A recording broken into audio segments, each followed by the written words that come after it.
For the fourth time in 5 years, it is the Buffalo Bills and the Kansas City Chiefs in the playoffs.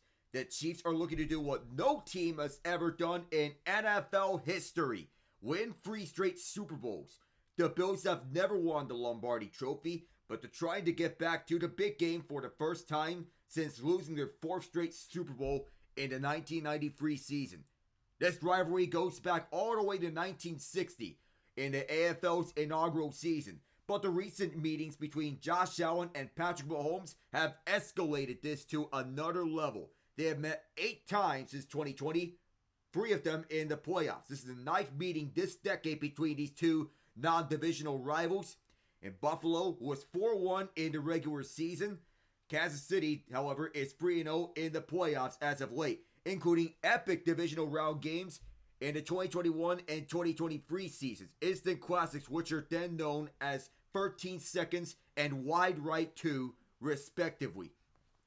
The Chiefs are 4-2 all time in the playoffs against the Bills. They have won the last 3 meetings against them. It's the Bills' 7th AFC Championship Game appearance and first since 2020, in which they lost to the Chiefs themselves 38-24. For the Chiefs, this is their 7th consecutive AFC Championship Game appearance and 8th overall. They are the 8th team to win back-to-back Super Bowls, looking to be the first back-to-back champion to make it back to the big game for a first straight time. They won last year's AFC title game 17-10 in a more defensive battle over the Baltimore Ravens on the way to winning Super Bowl 58 25-22 in overtime to cement themselves as a dynasty. Hello everyone, I am Alec Nava, and boy, what a fun one we're going to have here tonight here. It is January 6, 2025. It is cold here in Kansas City, and the weather is going to get even colder. It's slated to be 31 degrees Fahrenheit, cloudy. It winds over to the northwest 5 miles an hour. In the Mahomes and Allen era, it is a QB rivalry that could potentially be up there with the likes of Tom Brady versus Peyton Manning. And even though these two have known each other for a long time, after tonight, both Mahomes and Allen will trail just Brady and Manning, facing each other 5 times in the playoffs for the most playoff matches of all time between any 2 quarterbacks. People talk about player rivalries. He's Tom Brady, Peyton Manning, Lionel Messi, and Cristiano Ronaldo. Such iconic rivalries that transpire all through time. Joe Frazier and Muhammad Ali, just the fight. And also Magic Johnson and Larry Bird, LeBron James and Kobe Bryant, and also Sidney Crosby and Alex Ovechkin. What do these rivalries have in common? They provide highlights for all the world to see in sports, dazzling rivalries between 2 players, and that they can take each the sporting world by storm. So the Messi-Ronaldo rivalry, it looms a lot in soccer. The Magic-Bird rivalry in basketball. LeBron and Kobe, also in basketball. Crosby and Ovechkin in hockey. Ali and Frazier in boxing.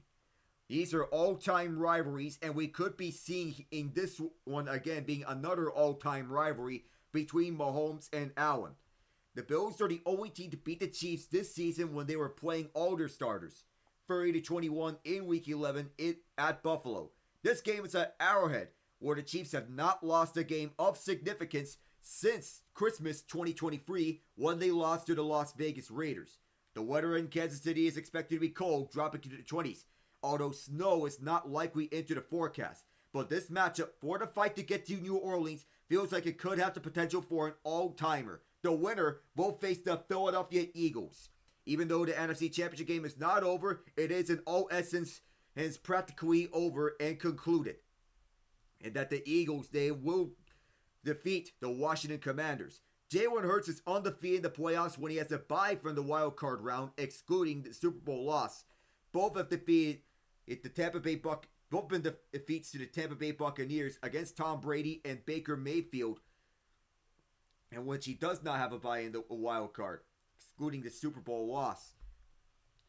So now, Jalen Hurts and company a chance to avenge their Super Bowl 57 loss They make it over there for the second time in 3 years and the third time in the past decade. They won it with Nick Foles as their quarterback in Super Bowl 52.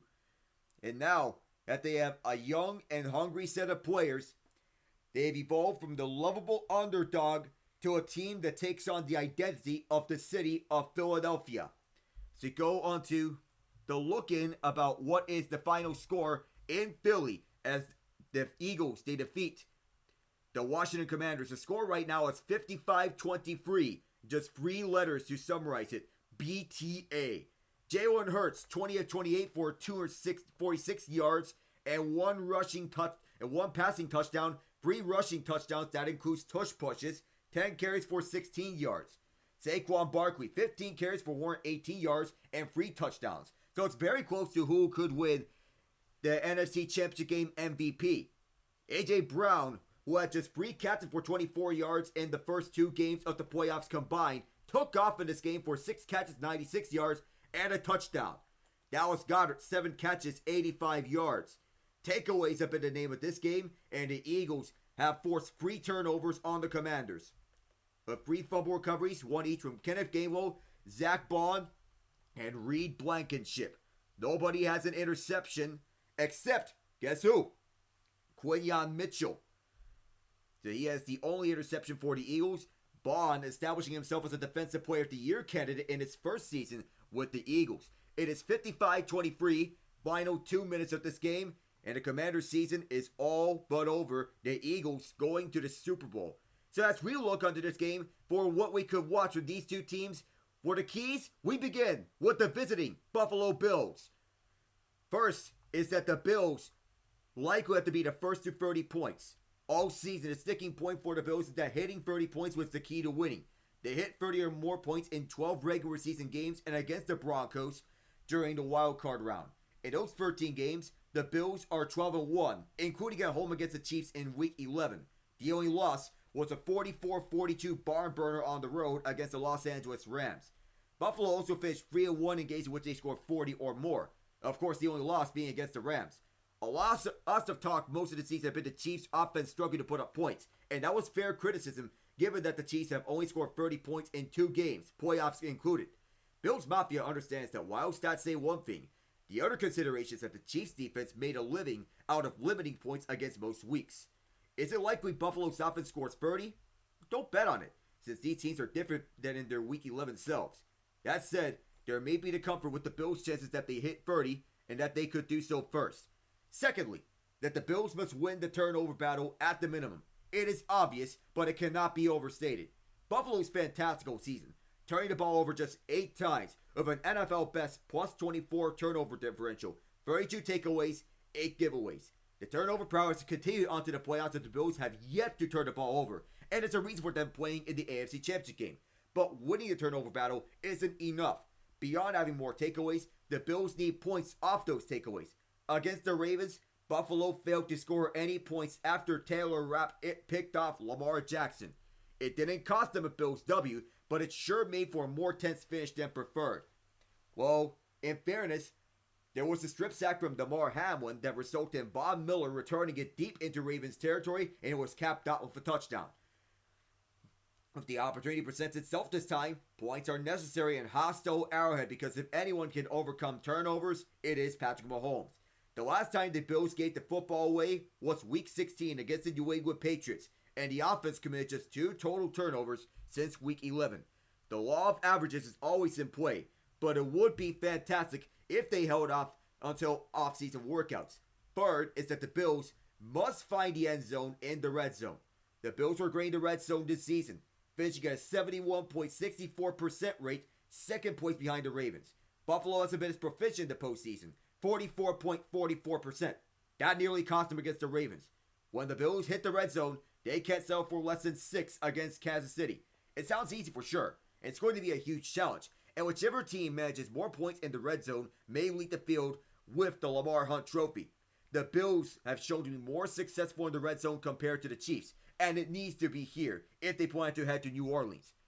Fourth, that Tyler Bass must continue his career renaissance. Over a calendar year ago, Bass was the subject of a lot of debate and even worse vitriol because of wide right 2 at the end of regulation against the Chiefs in the divisional round.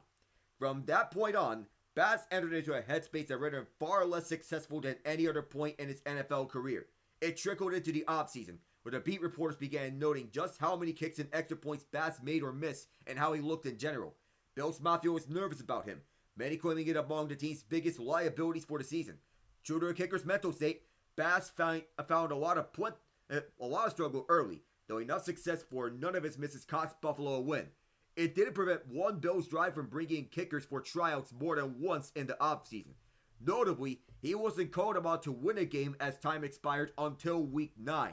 With regulation set to expire against the Miami Dolphins, Sean McDermott called upon Bass to hit a franchise record 61-yard field goal for the walk-off victory, and Bass nailed it with plenty of distance and room to spare. Bills Mafia rejoiced and began singing his praises. It appeared to erase the mindset holding Bass back, and he's been clutch time and time again every time hearing his name called. That has to continue. Bass needs to have the best game of his career. Fifth is that the Bills' defensive line needs to put pressure on Patrick Mahomes. Every single Bills fan knows it's best to enter playoff discussion about Buffalo's defensive line with trepidation. The facts are facts, and the D-line has a history of disappearing in the biggest games. To do so this evening would be inexcusable regardless of who's across the likes Ed Oliver, Greg Russo, Von Miller, A.J. Epinesa, Daquan Jones, among others. True, Miller is just now this season back to his old self. Russo, Epinesa, and Oliver in particular have come to play in 2 postseason games, but this is different. Bobby Babbitt needs to have his defensive line ready for an absolute dogfight. Have them test Mahomes' ankle injury early, often, and well. The byproduct is getting Kansas City off the field and making way for Matt Araiza to send the boot off. And that next on the keys. Play smart and discipline. File this one under refs deciding too many outcomes in any case. There's not too much to spend here because doing so will lead to another 1,200 words. Plain simple, the Bills need to play within themselves, avoiding the head games. Channel the inner Bobby Boucher Jr. if needed, but that also means doing so in a legal manner. There have been those saying the Bills need to play a perfect game to win at Arrowhead, claiming it means avoiding controversial calls by officials.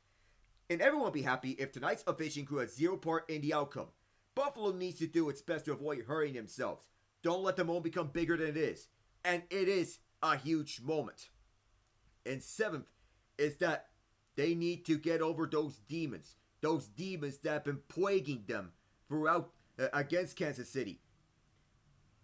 And Sean McDermott especially. You could perhaps lay blame on McDermott's game day misgivings. Too often, he has fallen into a troubled paradigm of making head-scratching decisions at the worst times. Rehashing that history is more painful than helpful. The concern is real and necessary, though. Until McDermott proves that he is able to triumph above his coaching oversights, this narrative will continue. It's stressing for a head coach, and for McDermott, likely tenfold having to coach his team's biggest game against his mentor in Andy Reid. But the NFL will suffer runners-up for only so long, as essentially what losing to the Chiefs has meant to McDermott and the Bills in far too many seasons. No, Super Bowl berths and victories would have never been guaranteed in prior seasons. That said, to get to and win a Super Bowl, a head coach must avoid making these types of errors that have cost McDermott and the Bills. This is his biggest head coaching moment, without any doubt. If we're looking at any players to watch here, it starts with Josh Allen. I don't care how obvious it may seem to be. If the Bills don't play well, they're done.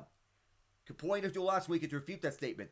Allen's numbers were pedestrian at best. 16 of 22 for just 127 yards. Didn't throw a passing touchdown for only the 3rd time in a playoff game in his career. He rushed for just 20 yards, but managed to have 2 scores on the ground. The fact we're looking at this and saying he hasn't had as big of a postseason as usual, and his numbers are still that good, shows you how otherworldly he's been in the playoffs.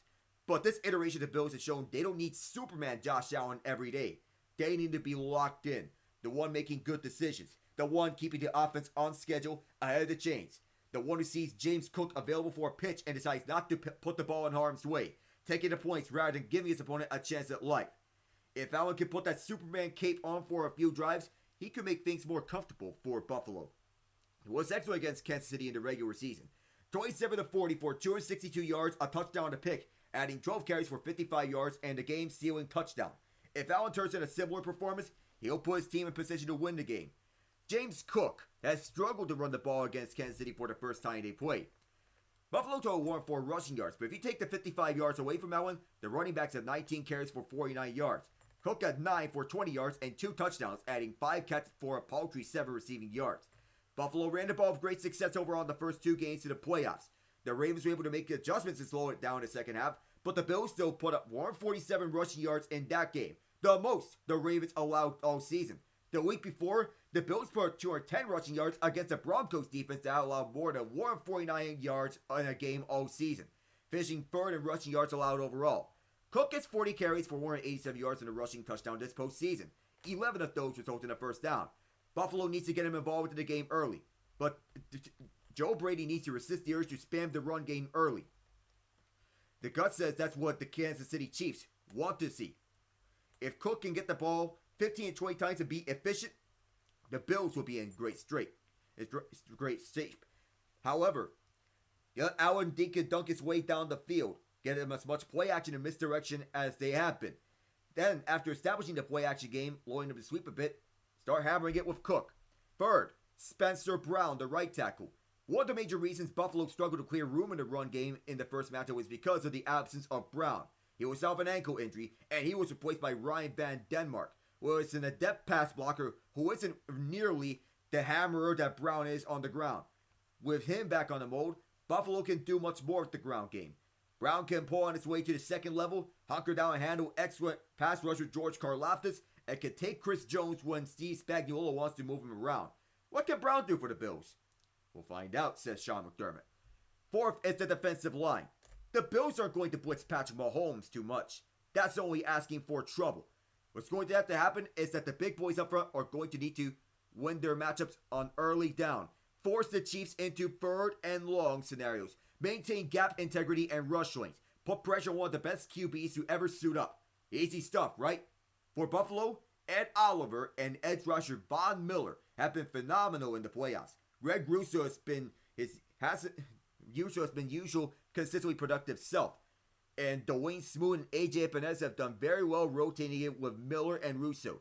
Daquan Jones bullied the interior of Baltimore's offensive line, and there wasn't much drop-off when the team went to reserves like Austin Johnson, Jordan Phillips, and Quinton Jefferson. The front four is going to have to bring it. And lastly, Cole Bishop. Taylor Rapp was carted off last week with a hip injury, so he won't play. Comeback Player of the Year finalist Damar Hamlin had to be paired against the rookie Bishop. And Travis Kelce is still as savvy and sure-handed as ever. Bishop is phenomenal, but he struggled this season to integrate into the defensive scheme. It makes sense as Buffalo's coverage sets are extremely complicated, involving lots of checks and late rotations. The margin of error is slim, and one misassignment could be the difference. Kareem Jackson has been called in for the practice squad, but it's going to be Bishop who sees the most of the snaps. Babbage will use Bishop's athleticism and allow him to stick near the short and intermediate parts of the field, where it can be a hammer in the run game and a nuisance in the quick passing game. Bishop's an important chess piece for the Bills, and the Chiefs will likely try to expose him when they try to checkmate Josh Allen and company. Now for the Chiefs as we get to their keys for this game. First, take what the defense gives you. Mahomes is going to scan a familiar defense, but that doesn't mean Buffalo is going to be predictable as ever. The Bills traditionally run zone on defense. However, they went with more man coverage in Week 11, leading to 18.2% of Mahomes' targets qualifying as tight window throws, the second highest mark in any game of this season. On Sunday, Xavier Worthy and Hollywood Brown are going to be key. If Buffalo challenges the Chiefs' passing game in a similar way, the duo will have opportunities to make big plays down the field. It's going to be a matter of the connection going through.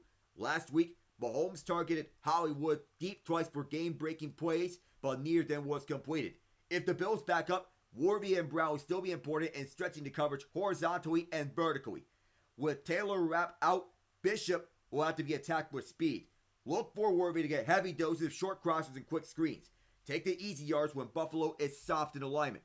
Second, Josh Allen against the blitz. This season, Allen is finished with the third best passer rating against the blitz, throwing just one pick and falling to sacks just 6 times. Like any of the truly elite quarterbacks, it's dangerous to send additional rushers at him and expose yourself to a big play. The Bills' offensive line is built to counter pocket crushers and allow Allen time regardless. When facing 4 or fewer pass rushers in the regular season, he had the 5th longest time to throw in the NFL. For defensive coordinator Steve Spagnuolo, it's about executing the blitzes at the right time of a containment mentality. Allen is disciplined and will get rid of the ball to beat the rush, and the Chiefs should trust a healthy coverage unit to make those throws hard. It's about forcing a bad decision, while its running as rarely is for Allen. He finished with the highest rushing success rate among starting quarterbacks at 66%. Third is the one-on-one matchup between Trent McDuffie and Khalil Shakir. The primary matchup to watch for the Chiefs defense involves McDuffie continuing to be a blanket in coverage. Raw PFF data for separation prevented for the regular season showed him as the leader among corners with minimum 200 primary coverage snaps. He's going to be the top priority in covering Khalil Shakir, the Bills' leader in targets in the regular season, with 100. Through 2 playoff games, Shakir has 13 targets, 12 catches, 128 yards, and 5 first downs. No other Bill has more than 5 targets. When the Chiefs blitz Allen, Shakir is the go-to options. He's caught 85% of Allen's blitz throws to him, with 255 to 267 yards in those situations coming after the catch. The head-to-head will leave Jalen Watson and Josh Williams to defend the perimeter against Amari Cooper and Keon Coleman. How successful Allen is when targeting the outside duo is going to be the difference. Fourth, Jawan Taylor on the one-on-one matchup with Von Miller. The Chiefs offense got through an ugly performance in the divisional round. Credit due to a ferocious Texans pass rush. Jawan Taylor held up and only allowed 1 hurry over 32 pass blocks. The Bills have the level of talent that Houston threw at the Chiefs off the edge, but Von Miller will look to give Taylor similar trouble as Week 11. Miller got a sack and additional pressure over 18 rushes exclusively aligned over Taylor. Overall was his lowest pass blocking efficiency rate in any game this season. If Miller can be quieted, the focus will go to left guard Mike Caliendo. He'll be challenged in holding the front of the pocket against defensive tackles Ed Oliver and Daquan Jones. And lastly, it is turnovers and a ground game. When the Bills beat the Ravens, turnovers helped the Bills into a positive note and stray the Ravens away from relying on the ground. Baltimore's running backs averaged 6.1 yards per carry. The Chiefs fell into an early hole in their own matchup with Buffalo this season, when Mahomes was picked off after the opening kickoff. It was the last time the Chiefs committed a turnover, and the trend continuing will be vital against Buffalo, the NFL leader in turnover differential, at plus 27. An effective run game naturally helps towards a clean day on offense, and it's clear that Kareem Hunt is going to lead that charge. Last week, Hunt earned 24 of his 44 rushing yards after contact, gaining 12 yards over expected throughout the game. Isaiah Pacheco rushed for 6 yards less than expected. If we're looking for players to watch for the Chiefs, of course, if we're going to see them, it of course starts with Patrick Mahomes and how smooth he is going to be. However, there is the glooming narrative that this is basically the Pistons against Michael Jordan early. For Josh Allen and the Bills, the time is now to become Michael Jordan and his Bulls, of course. Despite the defensive implosion and the depressing loss, Allen's postseason run, including the last loss he didn't deserve, was greatness. Over the years and in several spots, Bills Mafia has been blessed to watch from several different impressive athletes in a bunch of different forms. We weren't sure about the last time around, we're watching a player being so dominant. And that's essentially what losing to the Chiefs has meant to McDermott and the Bills in far too many seasons. But this is McDermott's moment. And this is the moment in which the Bills and company need Allen essentially return to Michael Jordan. However, you don't want to be too cute on such plays.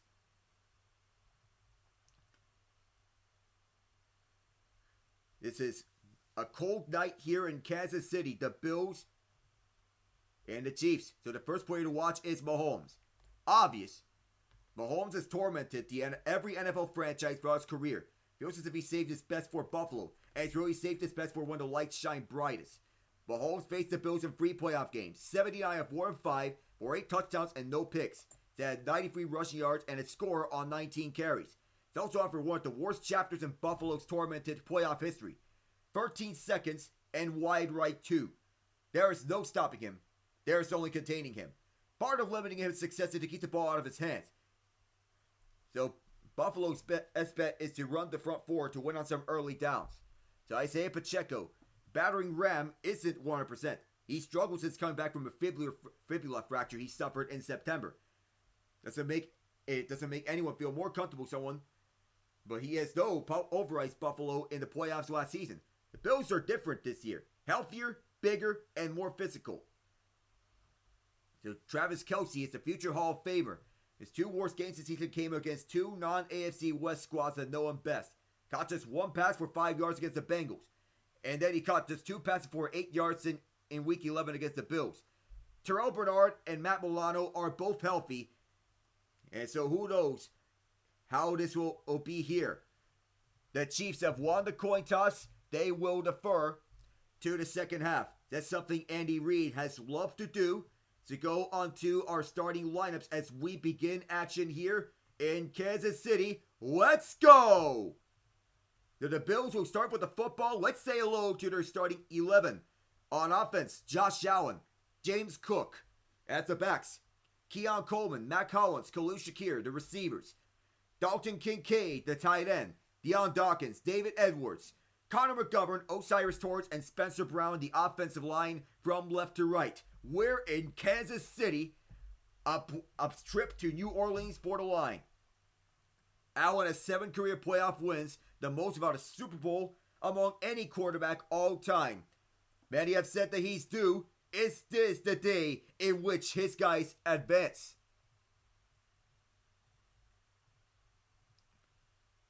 It turns out I'm having connection issues here. Stay with me as this is second down on this run. This Bills offense, of course, they are one of the best in the league. However, they've been the bridesmaid of bridesmaids for many years. This first play went for 6 yards. And now the AFC Championship. Eagles are waiting for the winner of these teams. The first play went for 3.5 yards. Allen takes it over to Cook. He'll air it towards the right side and almost intercepted. That was Brian Cook who had it and lost it. And Aaron throw towards the right side. Ouch. And Chris Jones. It's one rush for 4 yards. And it was Chris Jones who applied the pressure. And it was right over the head of Mac Hollins. And Cook almost had that one. Number 6 in red. It's 3rd and 6. The Bills were 9 of 15 on 3rd down in Week 11 against Kansas City at Buffalo. Shakir motions all the way to the left. He is lined up in the slot at that side. Chiefs dial up 4 men on the rush. Allen gets away once, spins and turns, has to fire deep towards the left side. Nearly intercepted again! Keon Coleman this time was targeted. And it was twice in which Allen has dodged a bullet. Brian Cook again almost had that one. Jones was holding on to him twice and got away from Mike Dana. Najee Johnson and Brian Cook were both there for potential interception. This is not a good start for the Bills. Sam Martin will punt for the Bills. Right over, back deep is Nico Remigio to return it. The boot is off. Remigio is positioned at the 10-yard line. He is not thinking about returning it. That's where the Chiefs will start. Kansas City has been more methodical this year about going with this ball. Say hello to their offense. Begins with Patrick Mahomes and Isaiah Pacheco the backs. DeAndre Hopkins, Xavier Worthy, Hollywood Brown the receivers. Travis Kelce the tight end. Joe Thuney, Mike Caliendo, Creed Humphrey, Trey Smith, Jawan Taylor, the offensive line from left to right. Thuney has been slotted to the left tackle spot. He is the 4th left tackle the Chiefs have used this season, and essentially he's been their best one. He traditionally plays left guard. That was his main position. Let's see, it's between the Chiefs and the New England Patriots combined. Warby motions left. Faked it over to Pacheco. Here's Hollywood, and he takes off for 12. He gets going early as he was wide open at the left side. Saying hello to the Bills defense. Daquan Jones and Ed Oliver up the middle. Greg Russo and AJ Epinesa on the edges. Matt Milano and Terrell Bernard, the linebackers. Christian Benford, Rasul Douglas, the outside corners. Tyron Johnson in the slot. Cole Bishop and DeMar Hamlin are the safeties. Warby motions left to the slot. Hollywood is positioned at the right side. Fake again. And Hollywood again. Wrapped up by Benford, and that is a big gain. Another significant gain here. 10 yards.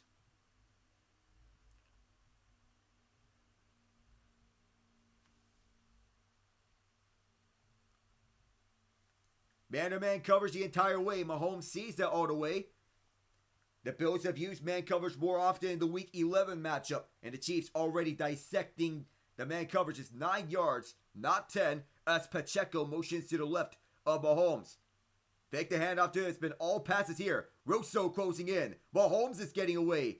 He's faking the throw. Gets the first down. Wrapped up through the legs by Epinesa. Minimizes the damage. It's another first down though. Last week, the defense got bit on the run at times, but it was in the first half in which they buckled down and stopped Derrick Henry and company. Chris Jones has been a 4 on the side for Buffalo in the playoffs.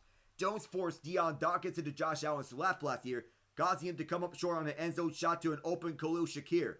Jones has actually never sacked Allen in a playoff game, but he gets enough attention to cause enough mayhem that leads to issues in protection. Another play fake. This time it's Smoke closing in. Mahomes evades him. Here's another catch. It is Warby. And another first down for the Chiefs.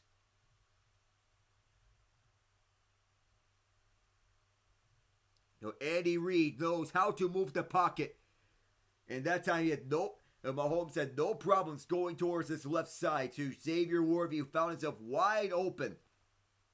There was a lot of separation there between him and Christian Benford, and Reid, one of the best coaches in the game, of course, knows each and every situation. The Bills defense bent last week, and they're bending here. First hand off the game to Pacheco, up for the middle. It's 4 yards. The Chiefs have been more methodical this time around. Going towards it, so we say hello to the Chiefs defense for their starters. Up the middle, Tershawn Wharton and Chris Jones. The edges, George Karlaftis and Mike Dana. Linebackers, Drew Tranquil, Nick Bolton, Leo Chenal. Outside corners, Jalen Watson and Trent McDuffie. Deep safeties, Justin Reed and Brian Cook. 2nd and 7, as it was actually 3 yards on the run for Pacheco. Shotgun set with Kelsey motioning left. Unblocked, wide open up the middle, it is Juju Smith-Schuster. He breaks free, wrapped up in the red zone. At the 20-yard line, Juju gets loose. Already. 3 of 8 targets already for Mahomes. He's found them all.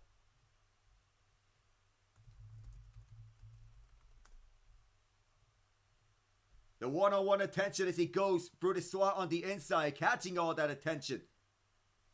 And a great job by the Chiefs on dissecting that coverage. Edge of the red zone. Juju did not have any receiving yards last week, but so far now he has 33, and it's big. No flag on the play. Here's Kareem Hunt. Hunt could not evade Bishop. He does get the Chiefs into the red zone for a real this time. Position at the 15-yard line. The Bills defense finding early trouble here defensively. The hole was set up at the right side by Trey Smith. And that was a gaping hole. Good blocking assignments. Now at the 14-yard line was Bishop, who saved that run. 2nd and 2 as Hunt got 8 yards. 2 running backs here. And 2 receivers towards the right side. Motion right is Warby. It is Hunt. And he does get the first down. Needed 2. Got exactly 2.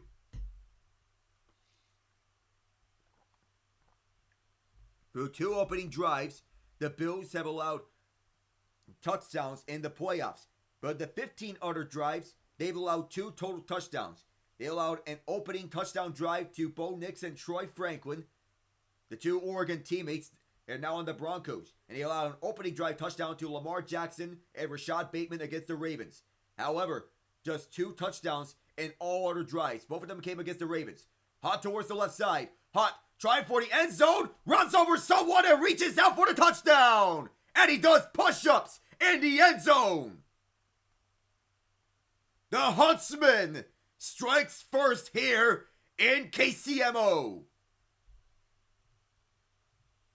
90 yards, and they take it all the way.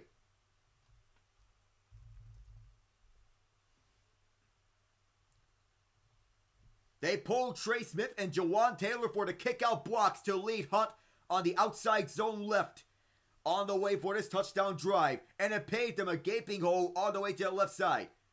Extra point is from Harrison Butker. It's on the way here. No doubt about it.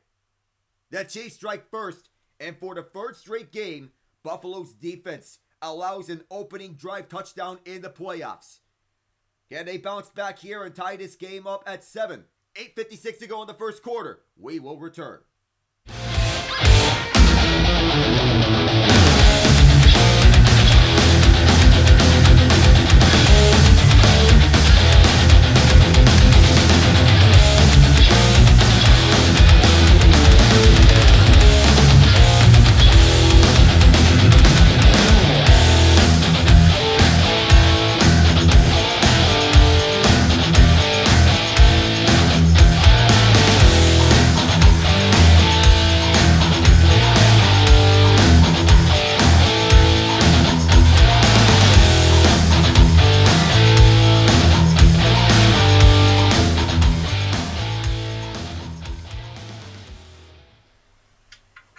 Hello, Mr. Alec.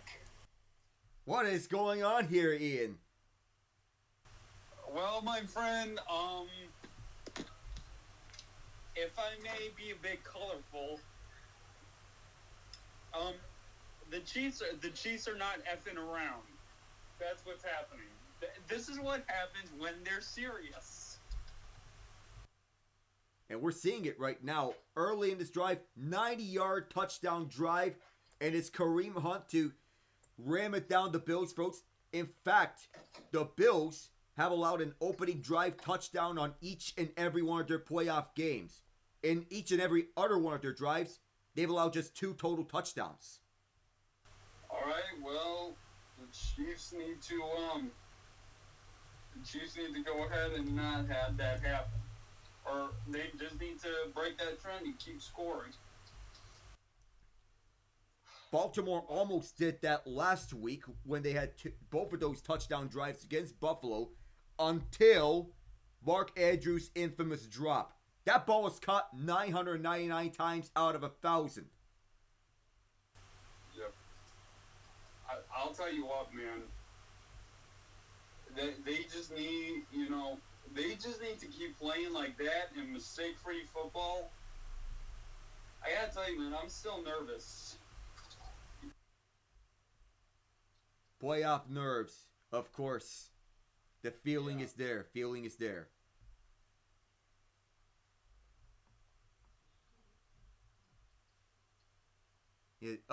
The Eagles, they're waiting for the winner of this game. It's either going to be a rematch of Super Bowl 57, or we get the fourth and final different team the Bills face among NFC East versus Buffalo showdowns in the Super Bowl. Kick on the way from Butker.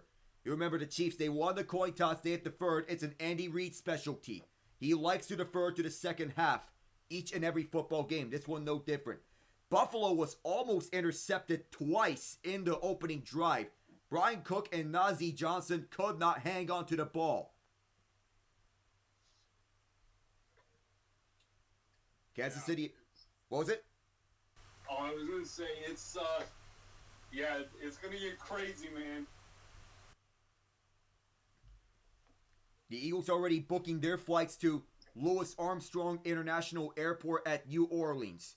Airport code MSY.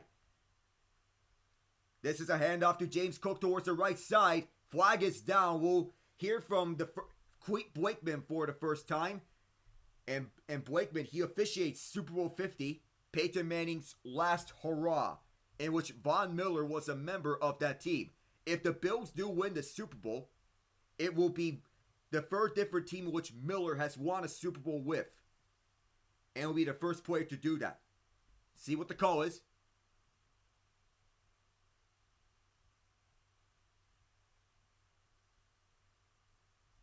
This is an illegal formation penalty on the Bills. It is Alec Anderson, who I thought was going to be inactive for this game. It is a 5-yard penalty.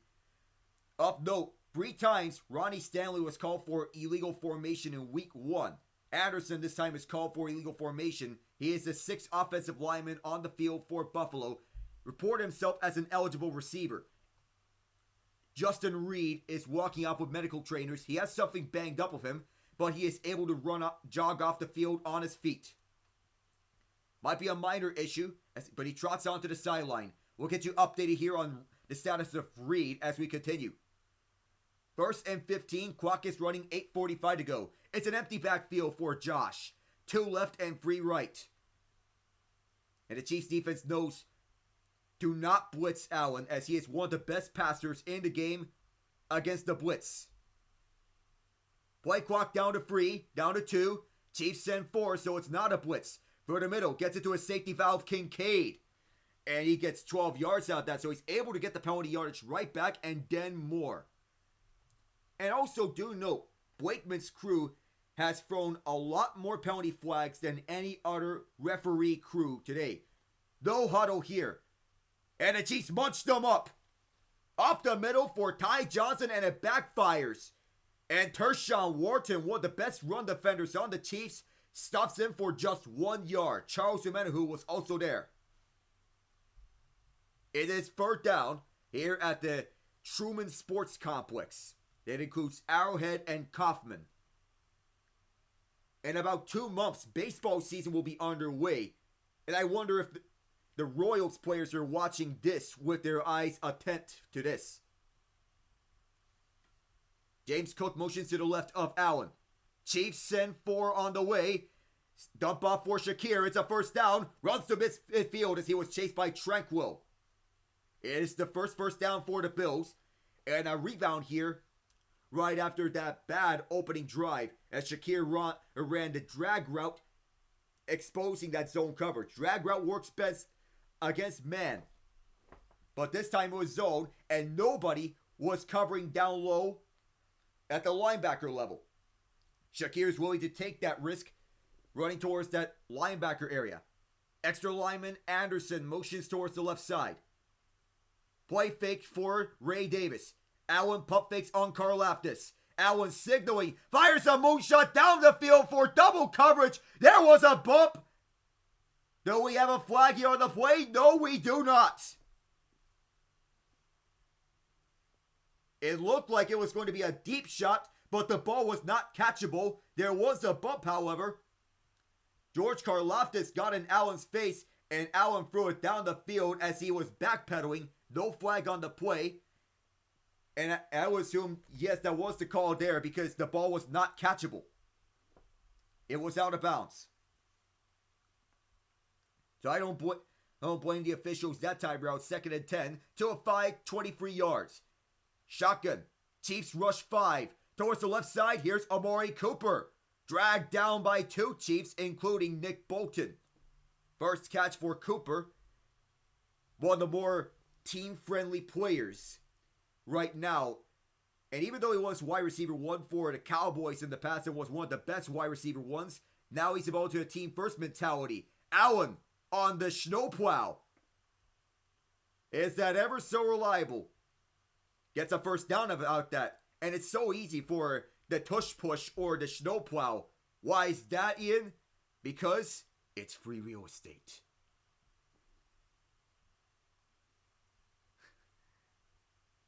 Have to throw in some chisel there. 5:55 to go in the first quarter. This will be a single back set with Cook lining up. It's a handoff for him towards the middle. Cook dancing. Gets down at about the 35-yard line for 5 yards. And Buffalo wanting to win this one to get to their first Super Bowl since the 1993 season. They've lost to every NFC East team in the big game with the exception of the Philadelphia Eagles. 2nd and 5. Cook is lining up as the running back. He hasn't been his usual self in the playoffs, but that could change on one game. Shakir motions right. Lost the ball! Allen has to fall on it to make sure no further damage is done. Chris Jones got on top of Allen right after Allen made the recovery. It was Allen mishandled the snap.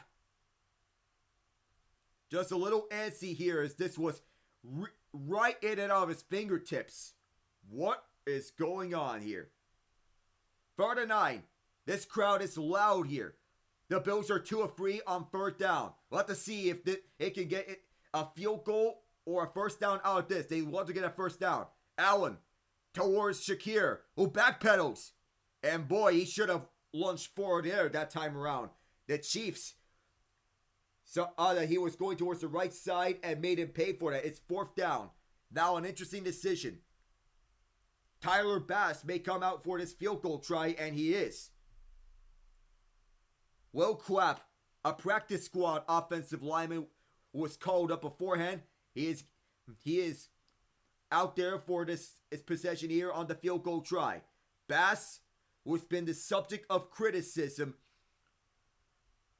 last year for wide right too, is going to have to kick one from 53 at the right hash. The crowd is loud here. Kick is up and it's on its way. It is good from 53. Jake Elliott missed one from 53 earlier today in the NFC Championship game. No problem for Bass this time around. He's 5 of 5 from beyond 50 in the postseason.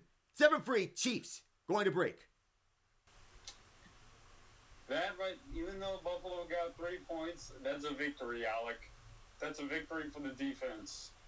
As long as you can hold the Bills to 3 or 0, I'm perfectly okay with that. Now it's the offense that has to go out and manufacture another 7 points. And take what the defense gives you there. Yep. Which we are perfectly okay with dinking and dunking and more or less grinding the defense down. We are perfectly okay with that. And that's what led to the first touchdown of this game for Kareem Hunt. Dink and dunk offense. And of course, on one play, Juju Smith-Schuster, 33 yards on a slant. That warrants my heart up, seeing Juju getting involved in the offense. Yeah, man, that's why we're brought him back. It's actually amazing what you find when you look through the salvage yard of what people throw away. The Patriots threw away Juju. We got him back. Oh, look, he's a contributor. The Cleveland Browns threw away Kareem Hunt. Oh, look, he's a contributor. Look at this. We have a few more guys on our team that were thrown away. And then there's DeAndre Hopkins, who we got because the Tennessee Titans had no leverage. And then this offseason, Hollywood Brown from the Arizona Cardinals. Right? Who was out for basically the entire regular season. And now he's a contributor. Yes, sir. Played just 2 games in the regular season, but has stepped up his game in the postseason. Granted, he didn't need to play in Week 18 because the rest factor, of course, is going to be there, but the Chiefs don't mind bringing another offensive weapon onto the game. Yes, sir. Yeah, Buffalo, of course, they have demons to shed. This game here, of course, is the one they have circled on their calendar. This feels like a moment for the Bills. And look at this from the Bills' perspective. It feels like a game in which it feels like Michael Jordan against the Detroit Pistons and the Jordan rules. Their version of it, at least. That's how Bills fans envision it. But now the defense needs to get a stop for Buffalo. The Chiefs need to be staying on their A game here on their second offensive possession. The Bills have allowed, a hurdle here from Remigio at the 30-yard line. He tried to hurdle one of the Bills defenders. They'll start from the 32, and Remigio is banged up. Hurt on the return. He gets up on his feet, but he'll be closely monitored. He may need to go into the blue medical tent. On the opening drive, the Chiefs went with an RPO that they were comfortable with. It was a lot of RPO. And on that long catch and run by Juju, that was an RPO. Motion left towards the left slot. And then Mahomes was able to target him as Mahomes airs it out right side. Broke it up. Christian Benford got a hand on Hollywood. 3:33 to go in this first quarter, but that was a perfect dot just right by the outstretched arm of Hollywood Brown. Benford got a hand on it.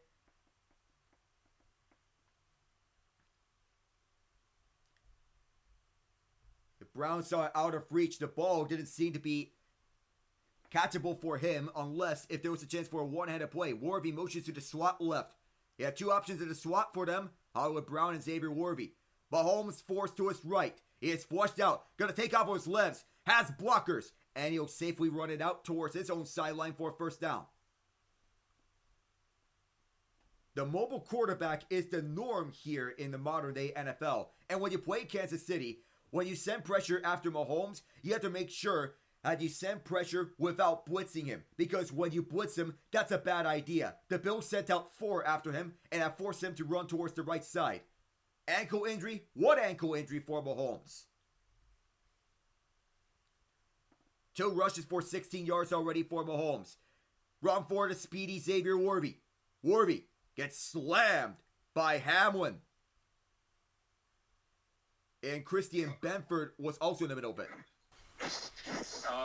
Benford's slow to get up. I think he might have got hit by his own teammate. Yeah, he was a little slow to get up before he got up, and they are checking in on him at the Bills sideline.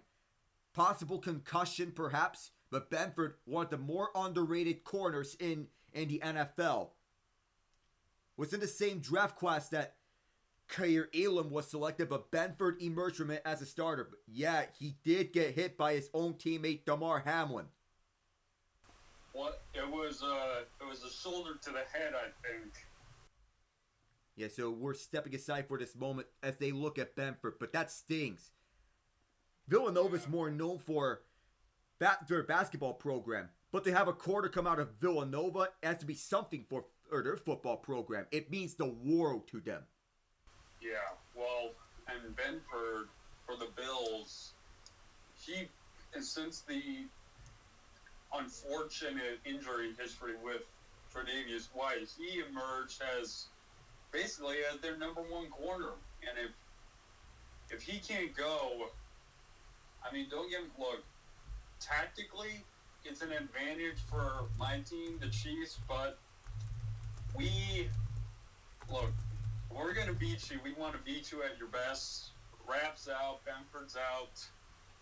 I mean, it may look ugly in history, but if you can take advantage of setbacks, I mean, these are Super Bowls we're talking about.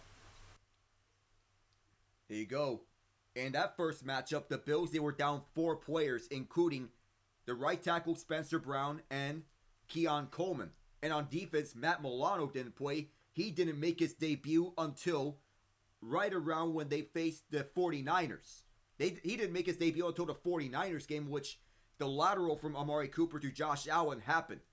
That's the first game that Milano played this year. Buffalo's basically essentially, with Benford healthy, if he gets checked back into the game and cleared from concussion protocol, this is essentially Buffalo's defense at full strength. Even though Taylor Rapp is out, you still have your best players out to the field for Buffalo. Last week against Baltimore, the defensive line had no shortage of depth, as they had everyone available, including Greg Russo and Von Miller. Oh, that's a beautiful look of Kansas City and its skyline. Part of me wants to go back, head back there at the time when the FIFA World Cup happens next year. And Benford is still getting looked at. He is on a golf cart. He's in his first season, CB1 for Buffalo by committee. Up there with Rasul Douglas, who they acquired from the Green Bay Packers. His replacement, Kaiir Elam, wearing the number 5. It was the backup plan for Buffalo when the Chiefs took Trent McDuffie. Elam didn't pan out, though. Been ruled inactive more often than not. And now he is tasked with stepping up in the absence of Benford. 2nd and 2. For the Chiefs, Do the Chiefs go to Elam here and target him, make the most out of that? It's Benford's getting carted off. They're going to have to evaluate him before he returns. DeAndre Hopkins in the game, wind up at the left side. 110 to 48 are the yards advantage for the Chiefs. One extra blitzer here for the Bills. No, they fake the blitz. Mahomes knocked the ball, had the ball knocked loose. They followed it several times. The flag is out. For a minute, it looked like it was going to be recovered by Buffalo, but we have to take a look at this penalty. I think it's going to be offside, so that fumble is going to be waved off. It would have been a fumble recovery. It would have been a recovery by the Bills, but I think this is going to be an offside against Buffalo. Ed Oliver jumped a little too early.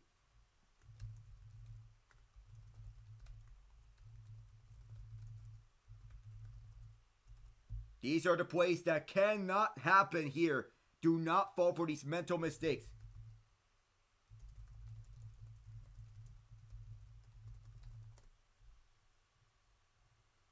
You cannot have this. You cannot have this going here for mental mistakes. Jump off sides. You need to get your head checked back into the game. Motion right is Justin Watson. Through the middle it is Hunt. Hunt. Boy, he is a bulldozer. He cannot be stopped right now. He got 12 yards and the first right after that offside penalty. It was 5 yards against Oliver. This is the first. It was the first down, but Hunt right afterwards threw a small hole right by Creed Humphrey. Wow.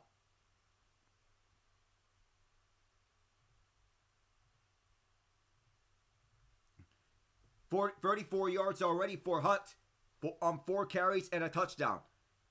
Of course, an audible is going to be called. Play fake for Pacheco. Now here's Warby. Warby gonna take out with it. He leaps. Another first down. This Chiefs offense is methodical. It's an Eddie Reed masterclass at this point. With him leaping over one. Or actually, he stepped out short of the first down. It's going to be 2nd and 2.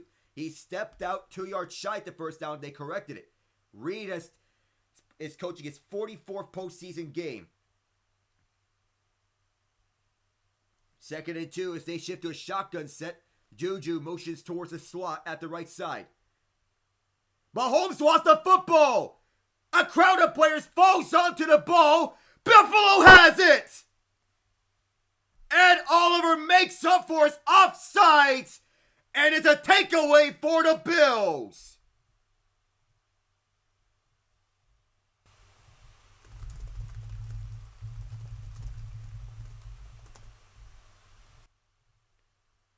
The first turnover Mahomes lost since mid-November, as in the process of Mahomes trying to recover the ball off his own mishandled snap, Oliver yanked the ball away from him. We're in the closing stage of the first quarter. Buffalo will have possession on a break.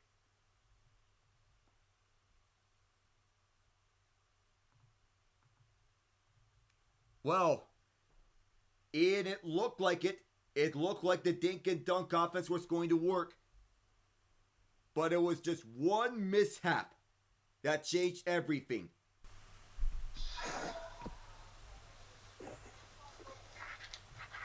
Can't do that, Alec.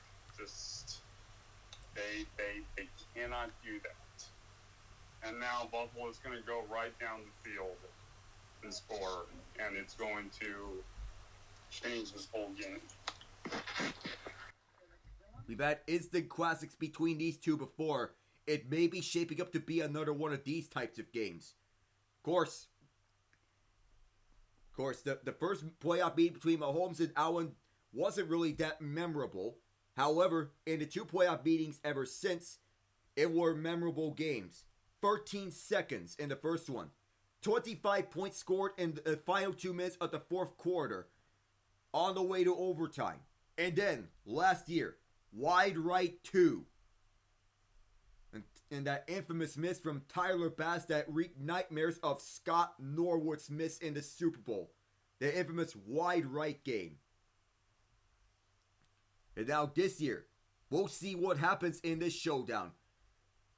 Now, this is the fourth meeting between Mahomes and Allen all time in the playoffs.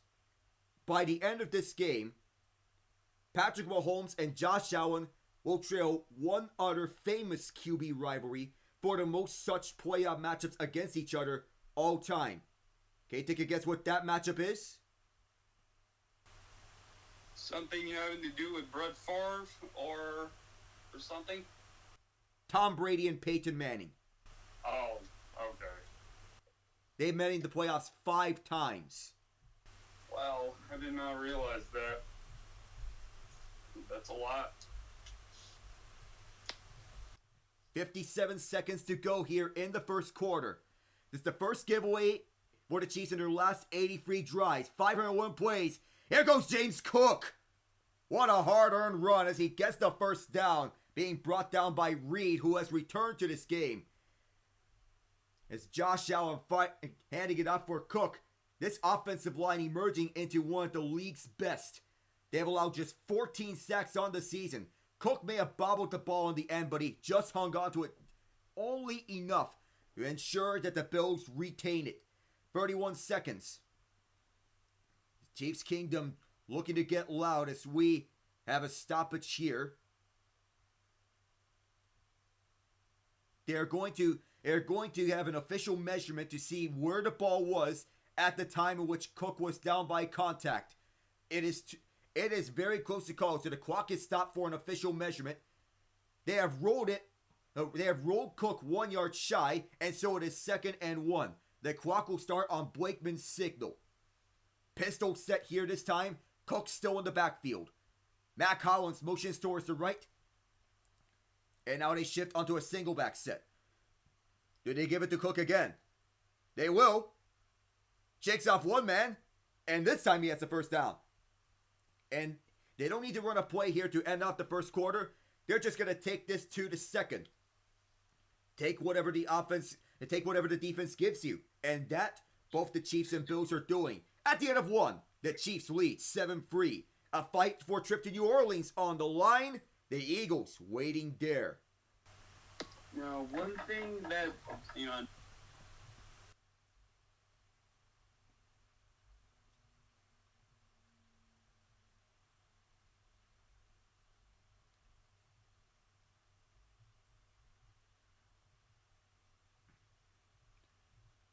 So as we are right around here,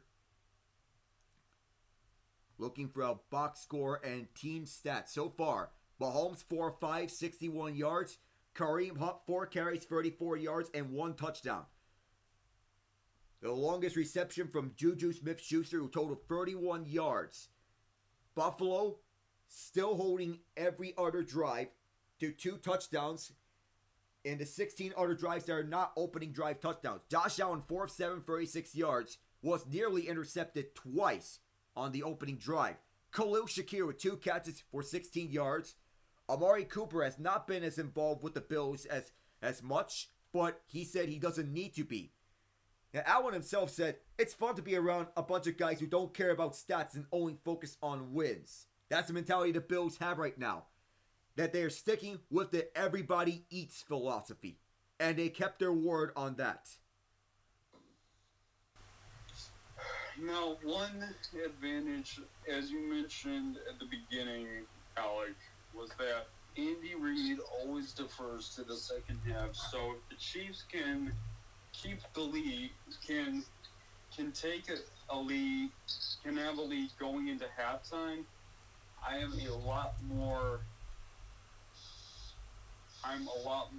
confident. But right now, that one error is costing them. So far, yeah, the Bills there, they are driving. They are at the Kansas City 43. Or I was way ahead of myself there. At the Bills 40. But, man, I'm jumping way too ahead of myself. But,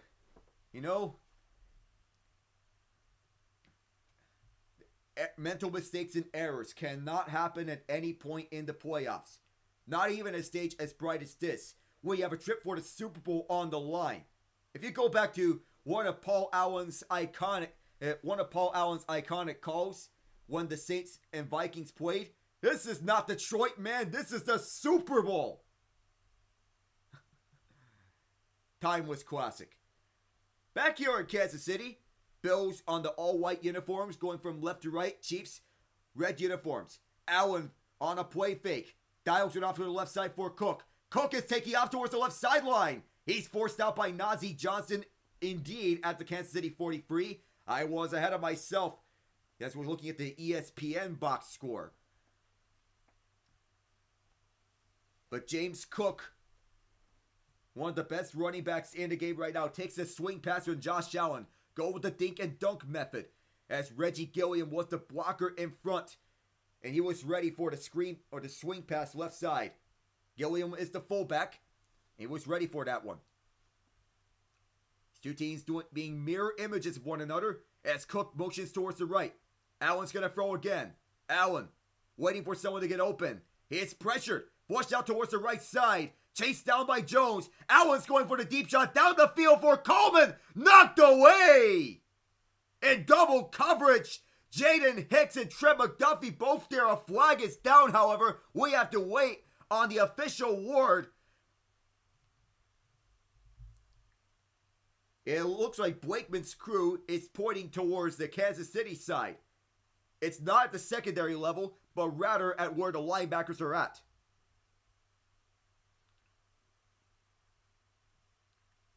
And it was correct. It is where the linebackers are out. It's a defensive hold against Nick Bolton as he got a hand on the face mask and the shoulder pad area of Mac Hollins.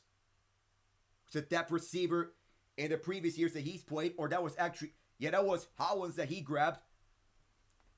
And a depth receiver throughout his career more at Atlanta, Las Vegas, and Philadelphia. Now he's playing at his biggest role yet, essentially being wide receiver free at most. This time it's Ray Davis. Davis got caught up by Bolton. Limited him to just 4 yards. And the Bills already got firm as they move up through the field at the right side. The run defense has been something the Chiefs were focusing at after last season, something they wanted to improve at. This time it's Chris Jones on the sideline, 2nd and 6. Davis motions towards the left. Are the Bills going to use an audible? Yes, they will. Only one guy towards the right. Shakir now motions left. Throw towards the left side for Shakir, and he is blown up by Reed. Shook off the injury and laid the boom on Khalil Shakir for a loss of 3. Good job reading the play as he knew that there was going to be a swing pass left. Came in unblocked. There was nobody who was set up to protect Shakir that time around the left side. Read all the routes. And it's 3rd and 9.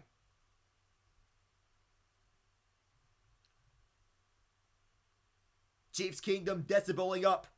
The Bills, who are 9 of 15 on 3rd down week 11 against the Chiefs. So far, 2 of 4 here.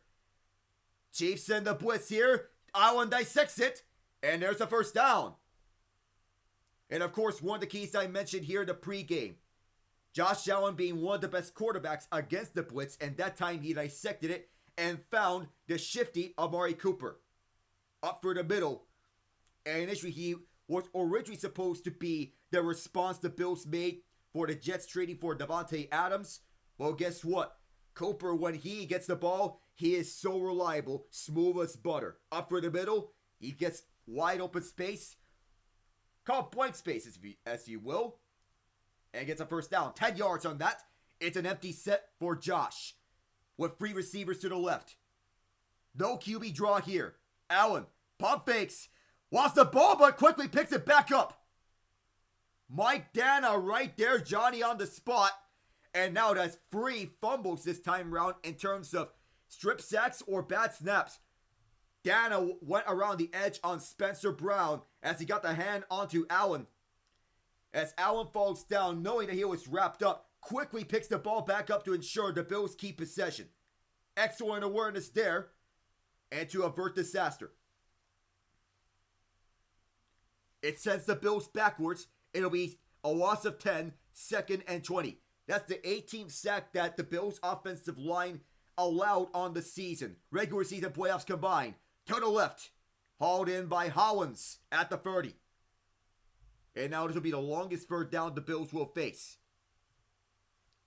7 yards. Hollins gets back on 2nd and 20. Right on Najee Johnson. First catch that Hollins made. 3rd and 13 here. The Bills are going no huddle here. Chiefs send 4. Allen towards the middle. Caught! Shakir to the 6. Josh Allen doing it all. And it's 24 yards down the middle. Shakir saw what Juju Smith-Schuster did. Said, hey, I can do that too. So he went right wide open on a deep slant. James Cook towards the left side. Cook for the edge. Touchdown! Let him cook!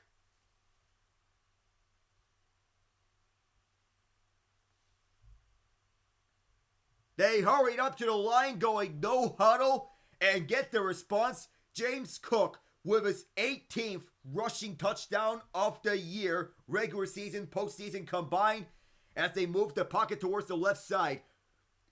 He forced a miss from Charles Omenihu at that left edge. 4 rushes, 6 passes.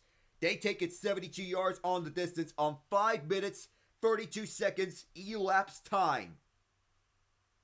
And the tiniest little hole that the Bills have found, they use it to their advantage. But now the concern lies is Nick Bolton, as he is down and shaken up. For Cook, though, his 18 rushing touchdowns in a single season are the most in Bills franchise history in a single year. Bolton's on the sideline, and he is watching. Bass's extra point. It is perfect. What a career redemption Bass is having. And Bills Mafia is rumbling. Mahomes botched a handoff to Pacheco. The Bills make him pay. James Cook, 6 yards out. A beauty. And he's making Bills Mafia want to shout. We'll be right back. Okay, so the offense just needs to come back out and take the lead back. Yeah, that botch handoff looms large, but now the offense with a chance to counter. I feel this could be the type of game that could be back and forth and be decided by one score. This rivalry is built for that, Ian. Yeah. Already 2 fumbles by Allen. At some point, They're going to capitalize on at least one of them. The Chiefs are going to get one of them if they keep getting to Allen.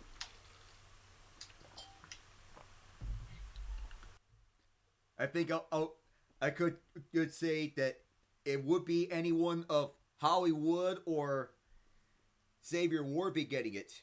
Use that speed to your advantage and take advantage of the mismatches against Buffalo. Buffalo is big and physical. Kansas City is built on speed. Use that to your advantage. Definitely.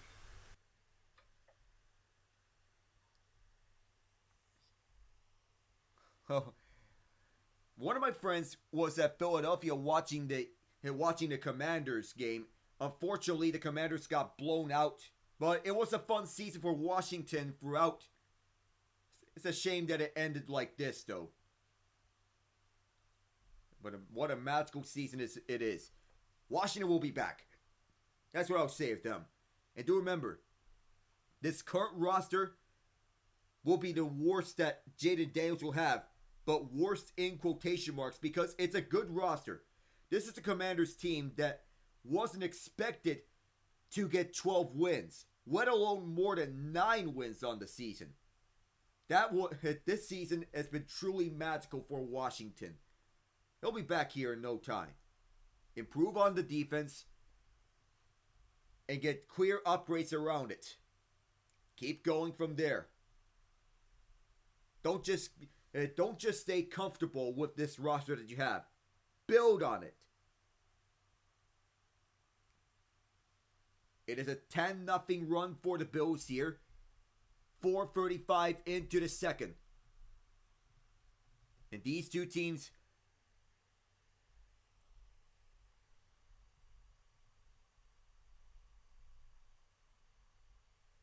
as we are back underway here in KC, no return this time round.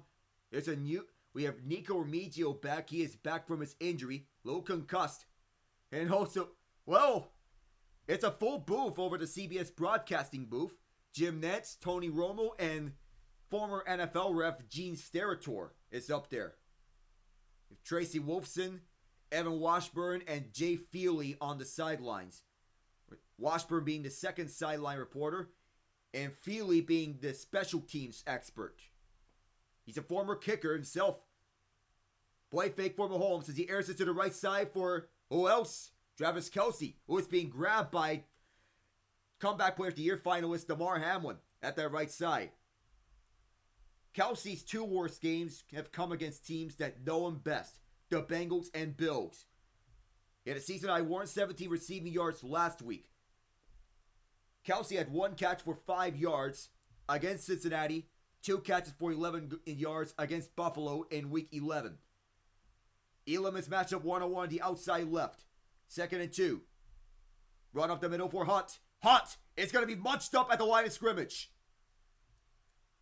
3 guys on the Bills up there, including Russo and Oliver. Oliver has been lights out in the postseason. And Russo has been his usual dominant self. And we have an injury update from Evan Washburn. Benford is out for the remainder of the game with a concussion. He was carted off on a golf cart. So he will not be able to return here with that concussion. No brotherly shove here or tush push here for the Chiefs. It's going to be a run up to the middle. Oh! Kareem Hunt went up and over. Absolutely walloped on the play. The question is, did he lose the football as well?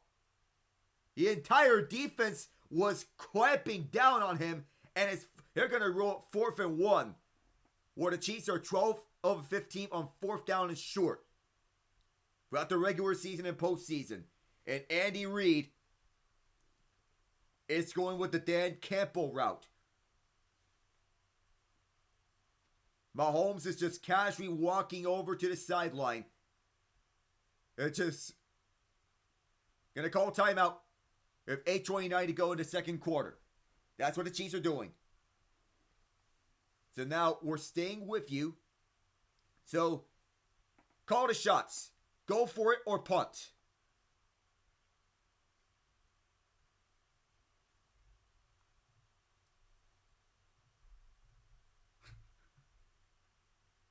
Right on cue, a State Farm ad starring Mahomes and Andy Reid. Well, you go as Matt Milano discussing with his guys if we have a potential 4th down and 1. Yes, they are going for it. Andy Reid going with the Dan Campbell route and being aggressive here. Do they have a play dialed up for them? Something that reeks of a run at the middle, or maybe even corn dog. Or try to draw the Bills off sides. Go with the hard count. Bills are crowding the line of scrimmage.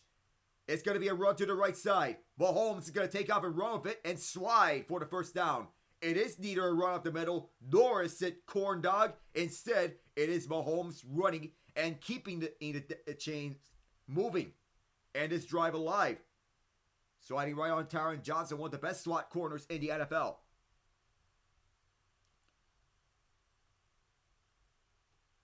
Now in the divisional playoffs, wasn't really up to par. However, this game he has a bounce back, as a chip on his shoulder. Justin Watson's lined up in the slot. Draw play for the middle for Hunt. Buffalo was not fooled. Dwayne Smoot, Terrell Bernard, both there. Daquan Jones, Matt Milano, they all gangbang on him. It'll be 2nd and 9 here.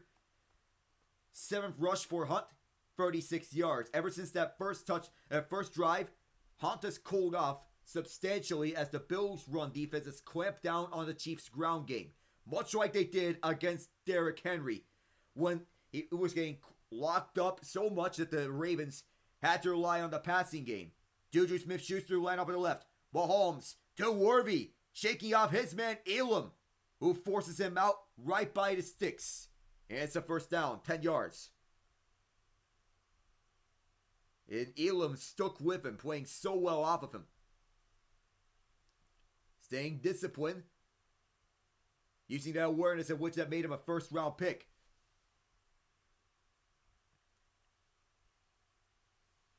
Second reception for 20 yards for Worthy. To have a look in at these two rookies between Worthy and Keon Coleman. Coleman, of course, is the deep guy for Buffalo. What he would love to have here. Bills send 5. Mahomes airs it out towards DeAndre Hopkins as his first catch. Right on Elam, and it's a first down. 11 yards that time around at the right side as Duke was being targeted for the first time. And of course, how fitting it was on Kaiir Elam as he tried to stiff arm him. One-on-one matchups. Take advantage of those one-on-one matchups. And take advantage of the fact that Buffalo was sending the blitz that time around. Shotgun set for Kansas City. Pacheco checks in at the backfield. Worthy motions to the right. Through the middle it is Pacheco. And Pacheco is wrapped up. 7th round pick out of Rutgers, who took over his starting running back duties from Clyde Edwards-Helaire, who is now on the New Orleans Saints, his hometown team. It's just a drive from Baton Rouge, where he played college ball at LSU with Joe Burrow and company. 73-34 the rushing yards in favor of Kansas City. 2nd and 9 as Pacheco got 1 yard. Sean McDermott's defense walking up and holding firm. Buffalo scored 10 unanswered. Worthy motions to the slot. Hollywood Brown lined up at the left. Towards the right side, Pacheco. That's a healthy gain this time around. The ball came out, but that was after his knee was down. So he's down by contact. So it'll set up 3rd and about 4 yards on this next play for KC. 3 rushes, 9 yards. It was hot early in the game getting involved, but now it's Pacheco who's getting the bulk of the touches. The Chiefs are comfortable using a 2 running back set between Pacheco and Hunt. Initially, it's supposed to be Pacheco and Carson Steele. Motioning left is Juju Smith-Schuster. Buffalo showing blitz here. Mahomes is signaling for an audible, trying to find a coverage here. And he'll call a timeout. 3rd and 4. As the play clock winded down to just 1 second. And the Chiefs are down to their last timeout with 4:41 to go in the half. Not exactly what they have in mind.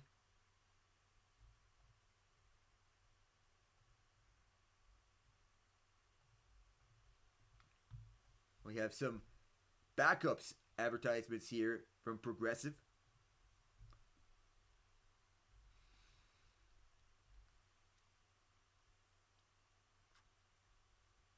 They're both discussing what this timeout, throughout the timeout, what the defensive game plan will be throughout on this next play. Game plan for next play. No Benford for the rest of this game for the Bills.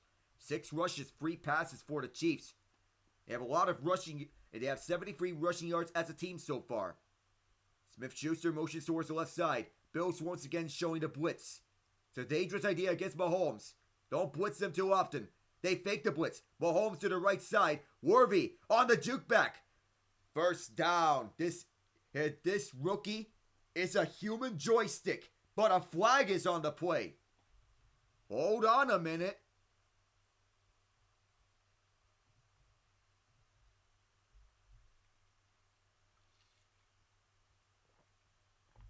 And it looks like it's going to be on the defense.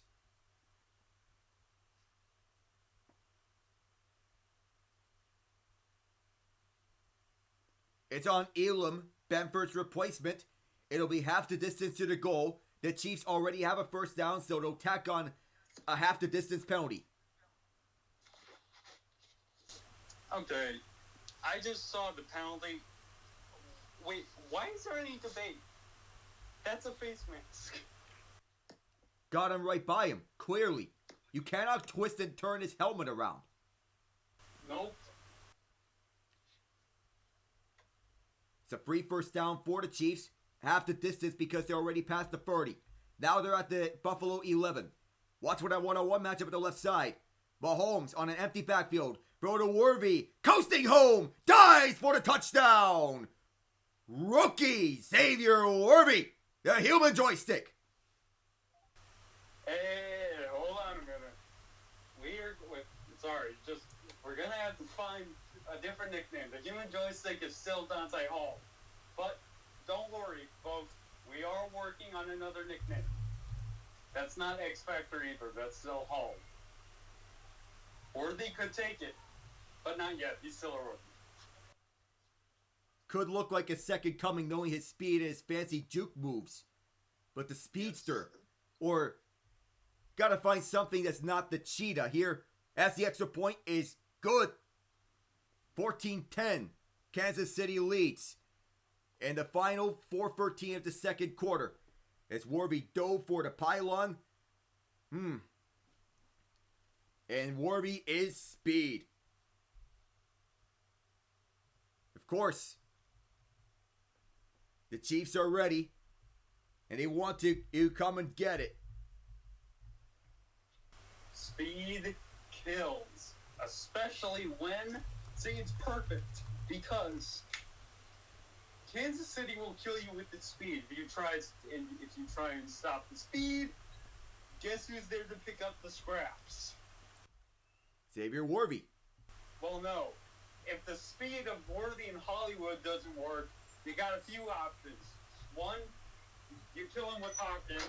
Or two, you kill him with your... yes, I'm going to say this. Your Hall of Fame tight end, Travis Kelce. There you go.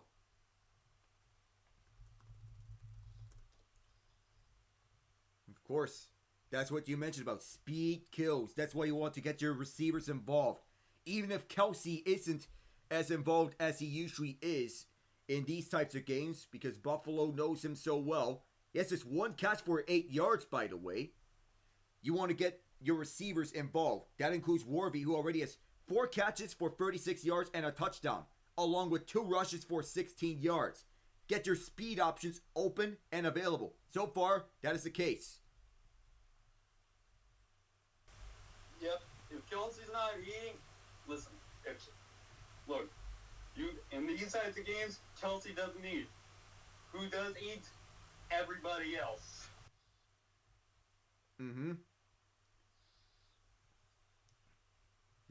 So far, it's 14-10 as we look at some other score lines. Well, 2 games since the Mikko Rantanen trade, and already Colorado, they've dropped one, and then they've won one. Take a look at Martin Necas to see how he did in his second game as an Av. 2 assists, not too shabby. And Jack Drury has scored in his second game with the Avs. It's the first goal of the game for Colorado, as they won 5-4 against the Rangers, with Arturi Lehkonen scoring the winner with 15 seconds to go. MSG nonetheless. The Rangers tied it with 4:58 to go in the third. Artemi Panarin went for Lehkonen to score. The final 15 seconds to win it for Colorado. So Tyler Bass will set it off. Or no, actually it's Harrison Butker to set it off, I meant. A little tongue twisted, because the Bills are returning. Brandon Codring turns it inactive, and Ray Davis will collect it.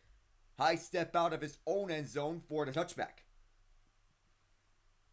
4:13 left in the second quarter, so the Chiefs going back on defense. Ed Oliver jumped on the bad snap last time around on Patrick Mahomes to set up the lone touchdown for Buffalo. We'll see how this drive goes around for the Bills. If it results in 3 or if it results in 6. Jalen Watson lined up at that right side, opposite Dalton Kincaid. Opposite side, Trent McDuffie at the left. Allen on a play fake for Cook. Who does he go to? Karlaftis rushing into him. Go to the left side. Broke it up. Nick Bolton with a hand on Kincaid as he was going on a deep in route. 2nd and 10. And Karlaftis got a bump at the last moment. Okay, that is surprising. Nick Bolton is not a coverage linebacker. I've established this, but he will make some plays. And we also have a penalty for an illegal formation. That is going to be declined for 2nd down. Andy Reid is choosing to decline the illegal formation penalty. But Nick Bolton being usually is not a, as you mentioned, usually is a tackler. And that was Alec Anderson who was called for illegal formation, but because the play was ruled incomplete, that penalty was declined. Amari Cooper in the game now for Buffalo. They could use all 5 of their receivers for certain plays, including Curtis Samuel, who is out there on the field. Allen finds him. No! He juggled the ball and he couldn't hold this one in. And so it's 3rd down. He was wide open for a catch and potentially a 1st down. Alex, I'm a little bit ahead of you, I'll admit. Look at how much space is in front of that receiver. I mean, and I think it's Samuel. Yeah, it is Samuel. We are dead to rights if he catches that. Yeah, that was a lot of space. Curtis Samuel was wide open and he couldn't bring that one in. It's the 7th time the Bills are facing 3rd down. Allen will step up and flush towards the left side, throwing towards the left. Incomplete!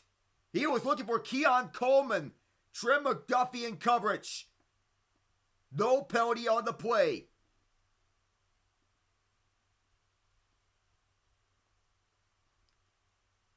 Coleman was looking at that ball, so was McDuffie, as he tried to jump up and get the one-handed catch. And so Buffalo is forced to punt for the 2nd time. It's Sam Martin to boot it. Waiting is Remigio, who is back deep. On the kick for Martin. And rushing free are 2 Bills. Remigio makes a man miss. That was actually Remigio. Yes, it is Remigio as he runs towards the left side. Remigio trying to break free. Remigio is hauled down shy of the 30. A deep return. And it's a 44-yard return. Okay, now the league is really screwed up because you and not only have you allowed not only do the Chiefs have an amazing defense, arguably, not arguably, the best quarterback in the NFL, but you've also given them a competent and very skilled punt returner. And Remigio's elevated for the practice squad as well. Can I tell you how valuable he is to this team, Alec? I cannot state just how valuable Nico Remigio is. Or rather, overstate. Ooh, Kareem Hunt, after a 5-yard run, he gets all brought down hard and he gets hurt. Ouch. It was up through the middle and he is banged up, got up to his feet, but he's going to have some medical attention as he walks over to the sideline. Essentially the Chiefs' best running back. Now it's going to be 2nd and 5 as he is going to be subbed out for this sequence. Who's their leading rusher with 728 rushing yards on the season. 200 attempts. On Mahomes' first 10 pass attempts, he has completed all but one of them for 160 yards and a touchdown. And Kelsey drops one. You don't see that often. It was a tight end screen set up for him at the left side. An uncharacteristic drop for Travis. It'll be 3rd and 5. He looks up and was anticipating to run after that catch. Just the 3rd time in which the Chiefs are facing 3rd down. 1 or 2 in this area. Bills are going with single high safety. Chiefs to counter with the Chiefs empty set. Bills sending 4 after Mahomes. Mahomes is pressured, has to get it off quickly, and it's a gangbang at the right side. A fight for the ball. Xavier Worthy comes out of it. A flag is down, however, but how in the world did Worthy catch that? I have no idea. Yeah, Alex, I don't know.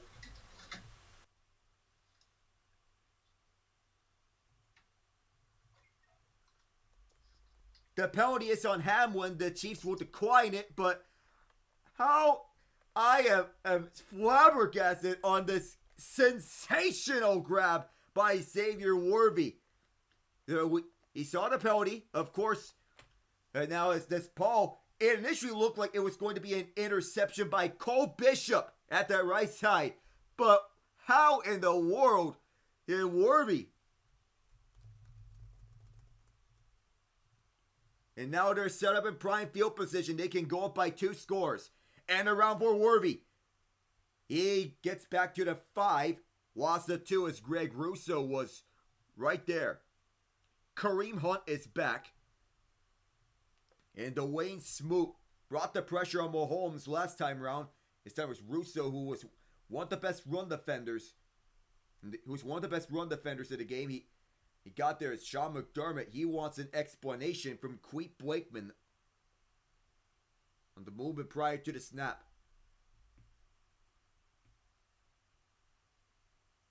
Well, he threw the challenge flag.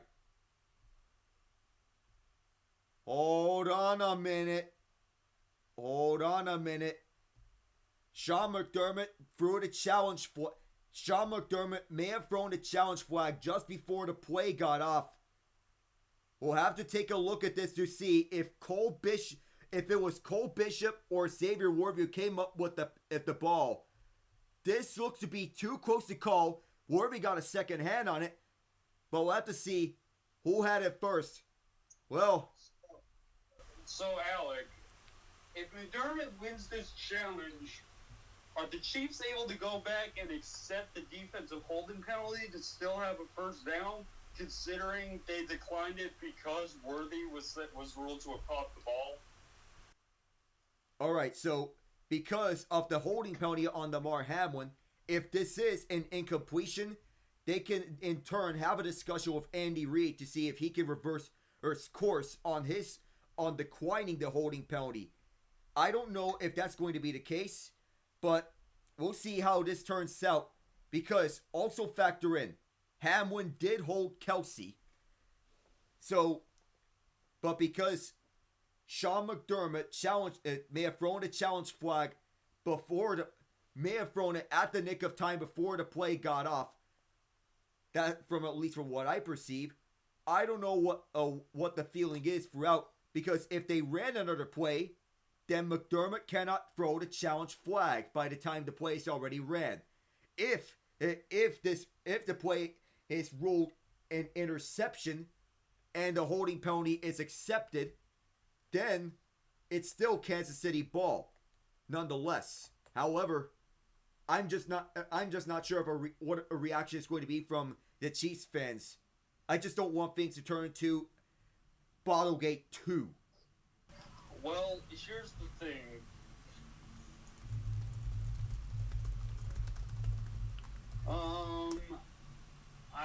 Let's see. I think they're about to come back.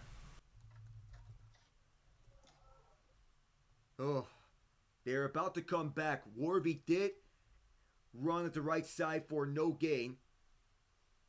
They had stopped it with 2:36 to go. From what I believe, the challenge flag is thrown in. But if McDermott, we have to know when McDermott threw the challenge flag. If it was just before the play, that is allowed. Here's the call.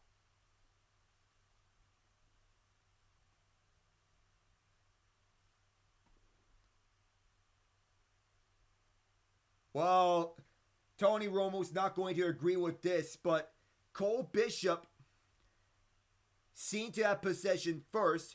However, it looked like Xavier Worthy yanked the ball away from Bishop at the last moment in the process of trying to as Bishop was in the process of trying to intercept the ball. It was a simultaneous possession, but the ball almost looked to make contact with the ground.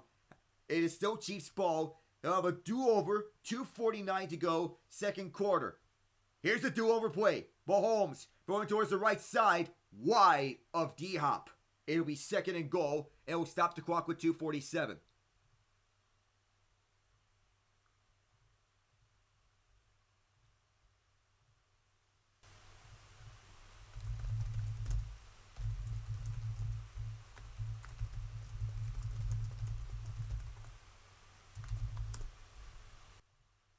Second and goal. As you get back, it is a strong eye set. Hand off to Pacheco. Pacheco wants to power. The Bills swarm him. Elam. We'll set up third and goal.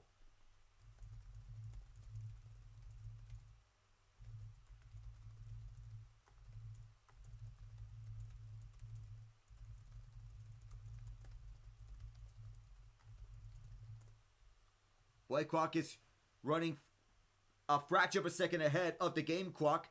So this will likely, in all essence, be the final play before the 2-minute warning. Chiefs are up 14-10. But if the play clock does run out, that's going to be delay of game. Yeah, third and goal. If the play clock was ahead. So 2 minutes. Head on the screen, but you also remember they'll give like a millisecond after 0 hits for the teams to snap the ball, because I think the play clock on the TV screen is just a smidge faster than the actual one in the stadium. And that's not even a Chiefs thing. I've seen it happen in other games too. Yeah, when Justin Tucker hit the 66-yard field goal against the Lions, that was the case. Right. Now, to your point about the Xavier Worthy Cole Bishop play that wasn't overturned, here's what I will say about that.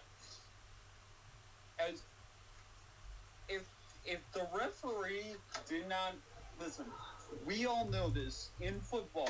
The play isn't dead until the referee blow their whistles.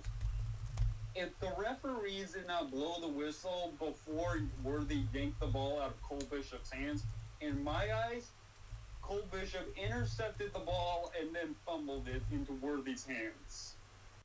That's the perception. That's why the Worthy catch was made.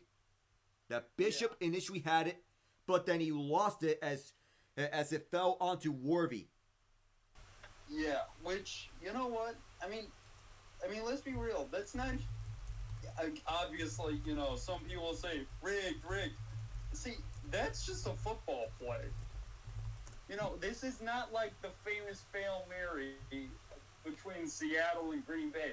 The defender lost the ball to the receiver as they came down.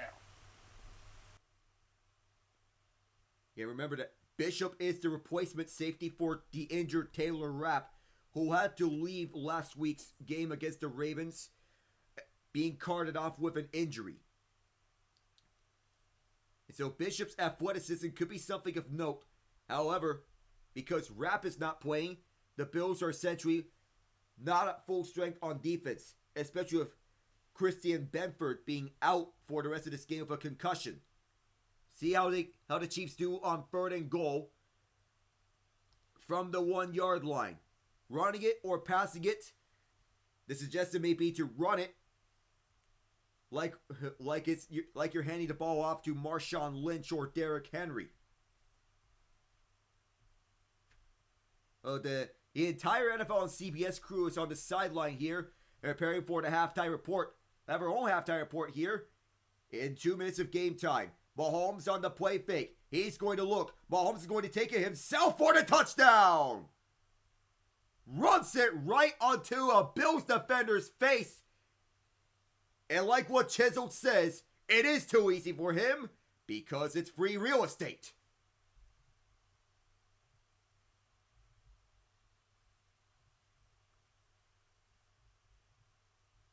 flags fly in after this scuffle. 1:55 to go. This penalty is going to likely be a post-play penalty. Which means the touchdown will count. Yes. Okay, to be fair, I didn't see the scuffle, so I don't know how they're going to... I don't know who they're going to point to. Too close to call because it could mean anything about the scuffle. It's against Buffalo on Jordan Phillips. I didn't see what he did, but whatever he did, he must have been the one that got caught. And Mahomes ran through Damar Hamlin and got right onto his face, and then the scuffle ensued with Travis Kelce talking trash towards Hamlin, and Phillips took exception to that. That was the penalty. Yeah, Chelsea's a trash talker. You know what? Actually, though, more people should take pride in the fact that some of their players are trash talkers. Oh, Butker just nailed that extra point, and it's 21-10 Kansas City with 1:55 to go. So, an 11-point lead under 2 minutes left in the first half. Alec, I am still not satisfied. No, I am not. Because I see what this Bills team can do in just under 2 minutes. I do not feel safe. It could be anything, like a touchdown drive to end off the first quarter on the hurry-up offense to try to catch the Chiefs off guard. Mm-hmm. So until halftime hits, or Lord forbid, the Chiefs get the ball back before the half ends. Yeah, the Chiefs, they have the ball to begin the second half. That's the good news for Kansas City. So, Buffalo, they will have to march down the field. They're thinking about 6 because they have the 2 touchdowns they have at their disposal. And for Kansas City, a defensive stop. That's what matters to them.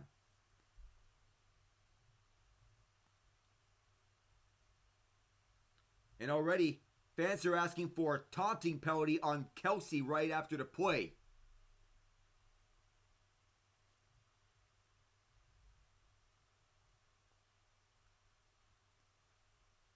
Nope. It already began.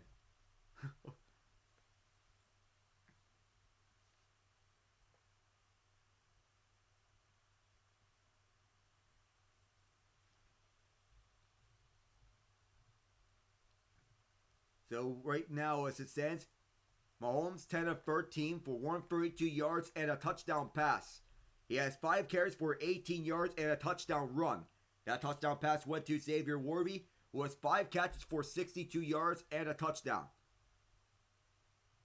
The leading receiver for the Bills shouldn't be really that surprising. Khalil Shakir, 4 catches, 37 yards.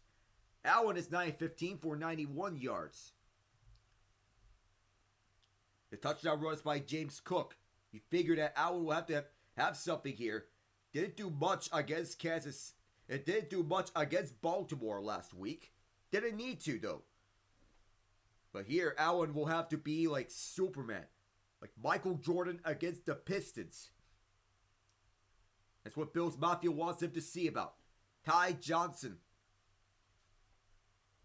is a return man with Ray Davis, and Butker sends this way. Returnable from the goal line, up for the middle past the 20. Up for the 25 as Ray Davis is stopped at the 26. Excellent special teams by Chanel. That's where the Bills will start off. And Kelce, a drop pass. Do remember, players who selected to the Pro Bowl, if those teams advance to the Super Bowl, they will be replaced in the Pro Bowl. Next Sunday, next Thursday is the skills show. Ty Johnson motions left. Goes to the left side on the shotgun of Allen. 2 left and 2 right on the receiver set. Chiefs are readying up here. Jaden Hicks is one of 2 safeties back deep. Matt Collins motioning right. Allen escaping for the free rusher Reed. Shovels it over to Shakir, who is ready for it at the 30-yard line. The Bills have to hurry up to the line of scrimmage. They need to. They have to think about 6 and not 3. And the Chiefs were ready, dialing up pressure quickly. It's 4 yards, actually. Shotgun again. Chiefs send 5 after Allen.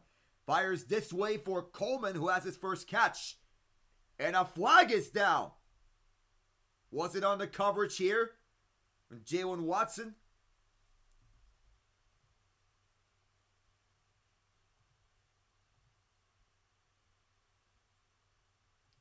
It's going to be a hold or pass interference. They have ruled it pass interference on Jalen Watson. And because of the clock situation, the Bills have decided to accept the penalty against Watson. The hold was right there. And Coleman had the catch. However, that will be wiped off because of the penalty. However, the Bills are clocking it. And they get a free first down from it. They're accepting it. Shotgun set. Ty Johnson's out there, being the receiving back. Chiefs showing blitz. They send 4, faking it. Allen going short. Or Amari Cooper taking out of bounds, absorbing the contact from Watson, who commit the penalty. It's a first down with 1:17 to go. Trent McDuffie, who is 1 yard shy. Jalen Watson, 9 yards. They officially rule him out. 9 yards. 2nd and 1 as Buffalo's closing in at midfield. Ty Johnson, shotgun handoff, first down at midfield. Into Kansas City territory. Bills are hurrying up to the line. They have to get over the field goal range, but they're thinking about a touchdown. Johnson, left side. Another 4 yards. 53 seconds as the clock continues to tick. Pressure. Chiefs have 1 timeout. Bills have 2. Field goal target is the 35. Allen's going to throw this time. Airs it towards the right side for a wide open Coleman. Coleman wrapped up, trying to get out of bounds. And he made it to the sidelines.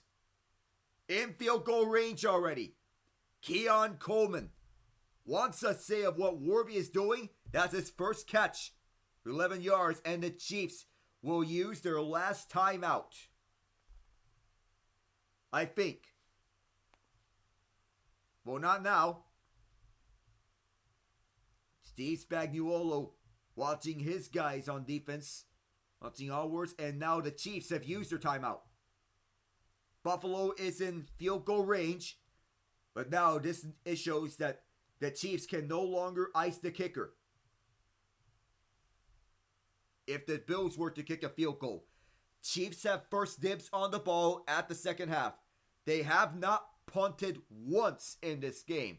No need for Matt Ariza just yet.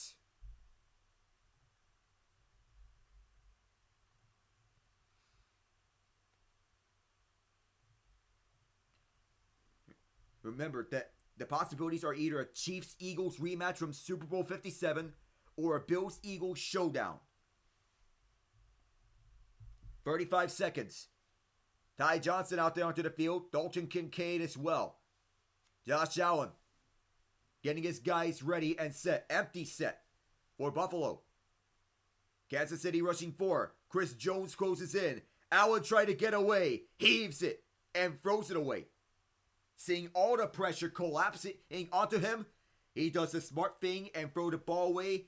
He is left with 29 seconds on the clock as it stops. Jones and Karlaftis on the edges, with Leo Chenal joining in as the linebacker. And Jones was right up to him, causing discomfort on the Bills, like in years past. Tyler Bass warming up for a potential field goal. 2 rushes, 4 passes on this play. 1:26 elapsed time on this drive. Shotgun. Allen. Jones closing in. Allen going for it out for Hollins. Flag is thrown in the play. Touchdown. 34 yards to get the Bills within 1 score. Big Mac is here.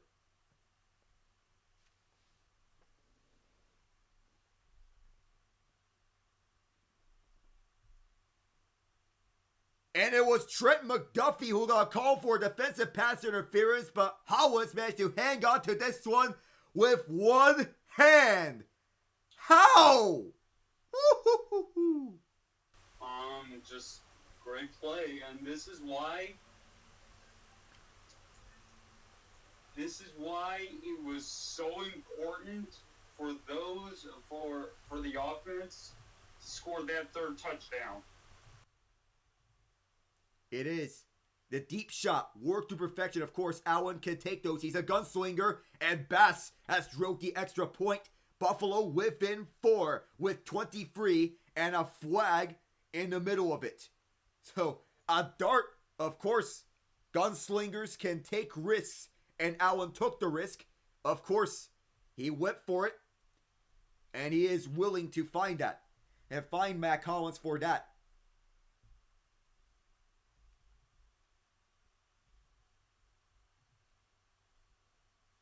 Oh, What's happening, Alec? okay, so Buffalo is wiping off the extra point. So this is a penalty for offsides on the Chiefs. The Bills, the Bills have accepted. The Bills have accepted the penalty and will go for 2 here from the 1 yard line. I'm not sure about this one. Okay, so they're going with the old brotherly shove, snowplow type of run. Oh, Allen's swarmed. And he got it up at the last moment to Samuel. And the Chiefs hold firm. What was McDermott thinking?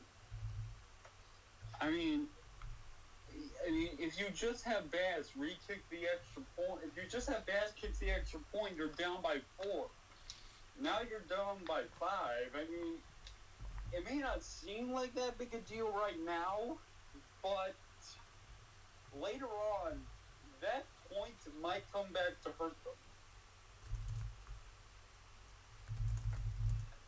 That could come back to bite at any point if the Bills are not careful. Because that is a valuable point that you just gave up in trying to get the game within a field goal and not by 4.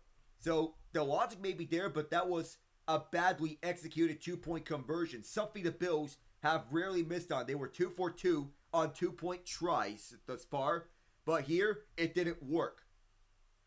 I don't know what to. I mean, yeah, the Bills score a touchdown, but doesn't it sort of feel kind of? It's not a waste because it's 6 points, but it's like they didn't need to do that. I mean, no. You could just run it with just do a normal running play with Josh Allen. Go bootleg. Keep the ball. Have everyone think that it's going to be a handoff to James Cook up the middle. Full out the defense. Do something besides that. Do a stack formation up the middle. Bring in all your tight ends. And then make them fold so that Allen keeps it and uses his legs to get around to the sides and pounce this one in. No need to get so cutesy with this. You know, and what Buffalo is just doing by not getting that 2-point conversion. Number one, the defense has now figured out that, hey, we can stop this now. We can actually stop the snowplow. Yeah. Or the brotherly shove.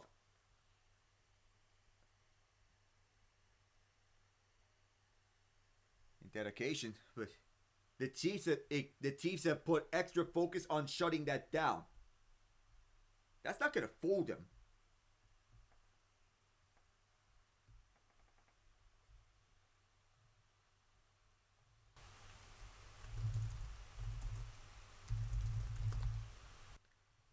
But this touchdown certainly changes everything here for Buffalo. On a dart, Josh Allen to Mac Hollins.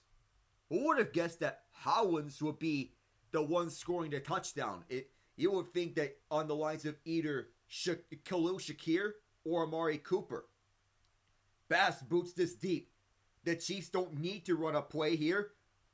They're going to run the rest of this clock out as Remigio stumbles and gets it over to the 23-yard line.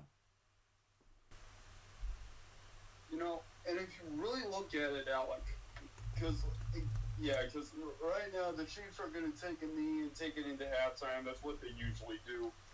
But what this does now is that if the Chiefs get the ball coming out of half, even if Buffalo, you know, if they were to hold into a field goal, even if you hold into a field goal, you're still separated by 8 points at the start of before your first drive of the second half. If you just kick the extra point and made it again, you're down by 7 and can tie it with a regular touchdown extra point. To tie it, you would have to go for the 2-point conversion. And now Kansas City knows, hey, we can stop one of your most effective plays. There you go. So yeah, as we head into halftime, the Chiefs have scored 21 points in the first half, the most that they've scored in a first half all season long this year. The Chiefs are going to win. They are going to have to give up that stat of most of games won under 30 points. They're going to have to score 30. In all essence, yes. Essentially, when you have a game like this, you would anticipate a shootout. So essentially, in all essence here, between the Chiefs and Bills, I would say it's fair to say in first to 30 wins. That is fair, although, you know, we say it's a shootout right now, but I'd say it's a pretty balanced game because as of right now, because there's definitely been an equal amount of effective offense and defense having been played in this game. Well, with the Bills getting the turnover and the Chiefs being able to stop the Bills, especially on the 2-point conversion, this isn't really a shootout. It's just a damn good football game. Indeed. You said it there. It's total yardage. Of course, you have the fair balance of offense and defense all in the same game. Total yards are 217 to 183 Chiefs. Passing-wise, net passing yards 140 to 132 Bills. And on the ground, it's 85 to 43 Chiefs.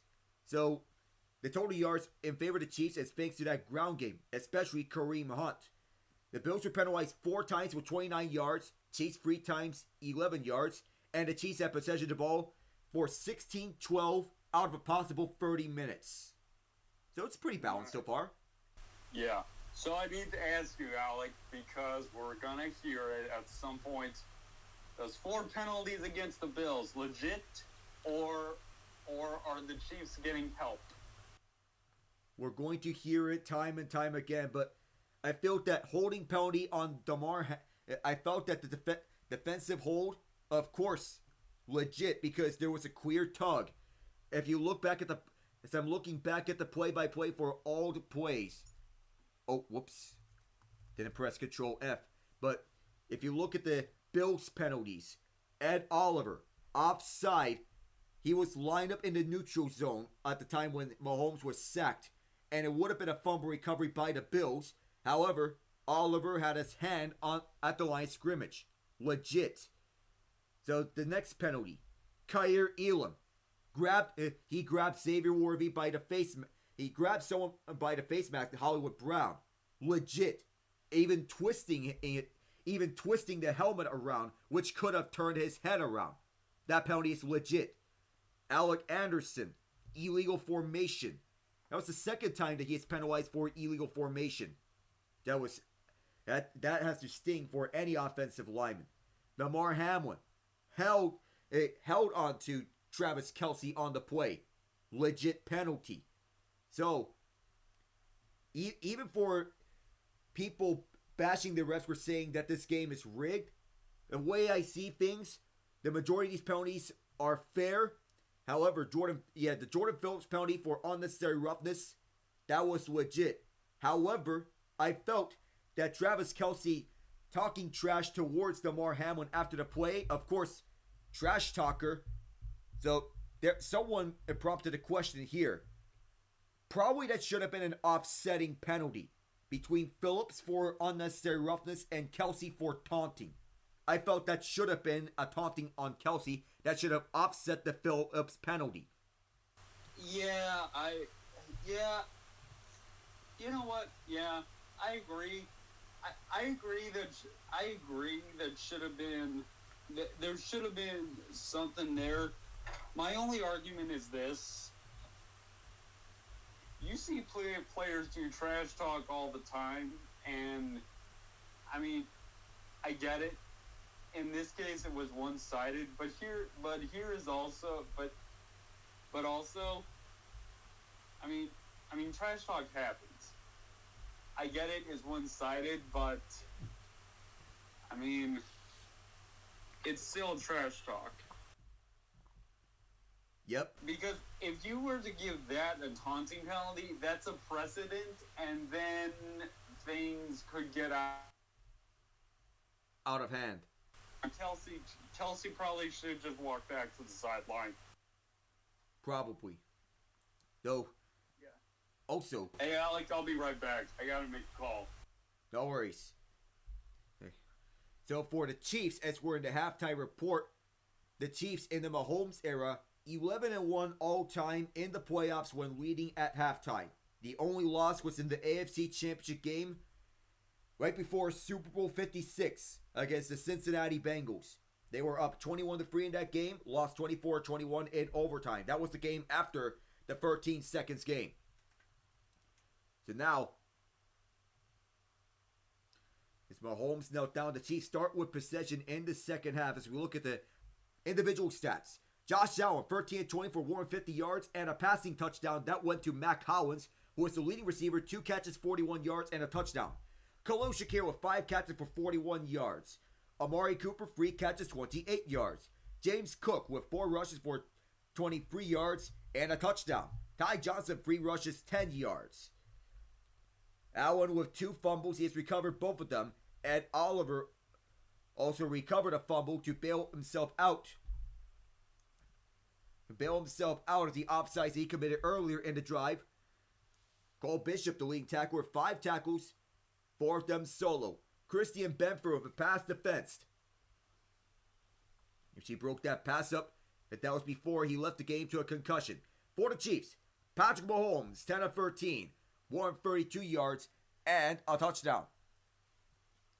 Kareem Hunt, 8 rushes, 41 yards, 1 touchdown. Mahomes, 6 rushes, 17 yards, and a touchdown. Xavier Worthy, the Chiefs' leading receiver, with 5 catches, 62 yards, and a touchdown. Mahomes botched a handoff to Isaiah Pacheco. That was the only lost fumble the Chiefs had. Nick Bolton with 3 tackles and a pass defense. Mike Dana credited with the only sack for the Chiefs. It was a strip sack in which Allen has recovered. Just the 18th sack the Bills have given up on the season as a whole. No team has sacked him more than twice in a game since Week 4 when the Bills faced the Baltimore Ravens. The Bills have since defeated the Ravens last week, 27-25, on a Mark Andrews drop.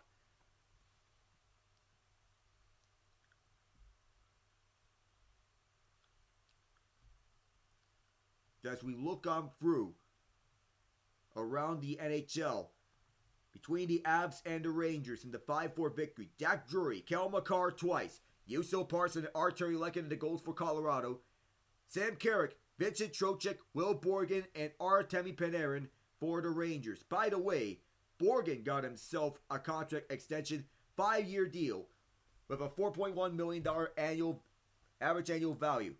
Borgen was the defenseman who was acquired in the Capo Caco trade. It's 3 points since the trade, but more importantly, third of the team in block shots with 29 and 6 in total ice time. It's been a good fit. And Borg was usually paired alongside Keandre Miller on the second defensive pairing. And it's been a pivotal piece in the overhaul on the blue line, especially after the in-season trade of Jacob Trouba to the Anaheim Ducks. Borg was scheduled to be a free agent as well. The Ottawa Senators up 3-1. The Ottawa Senators win 3-1 over the Utah Hockey Club. Goals from Ridley Greig, Claude Giroux, and Brady Tkachuk. Clayton Keller with the lone goal for Utah. And for Ottawa, goaltending stood strong from Levi Merilainen, who stopped 34 of 35 shots.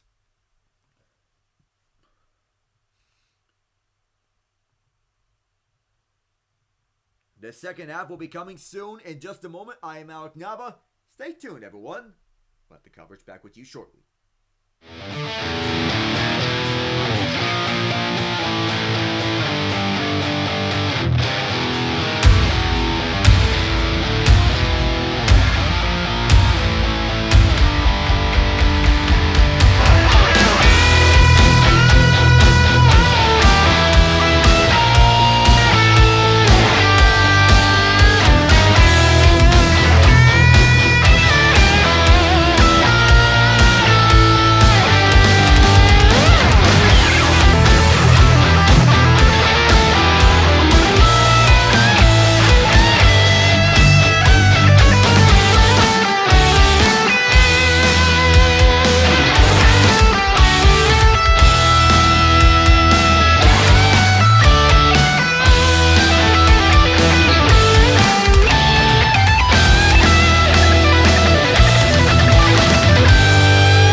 Here we are.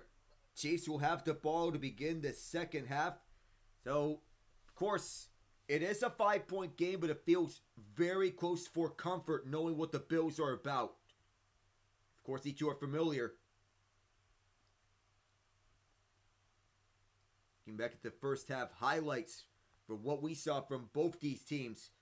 But we saw a little excitement from what these two are about. The Xavier Warby catch at the right side. And the Mac Hollins catch over the left side. Between these two, highlighting the two of them. Warby's red zone catch, in which he had an improbable one when Cole Bishop couldn't secure the interception. Mahomes has not been picked off by the Bills in postseason play. But Josh Allen, with a chip on his shoulder, of course, the Bills feel like this is their time now. They need to get a defensive stop. No Taylor Rapp for this game. No Christian Benford the rest of the way. It'll be Bishop and Kyer Elam, who they're down to for the rest of this game on their secondary. They still have Rasul Douglas, they still have DeMar Hamlin, and they still have Taron Johnson. On their way, as this will be returned by Remigio from about the 2-yard line. And Remigio ran into by Cam Lewis, one of the backup safeties. Laid a big boom on that tackle on special teams. We have Sean McDermott getting interviewed by Evan Washburn. I would imagine Andy Reid would be interviewed by Tracy Wolfson.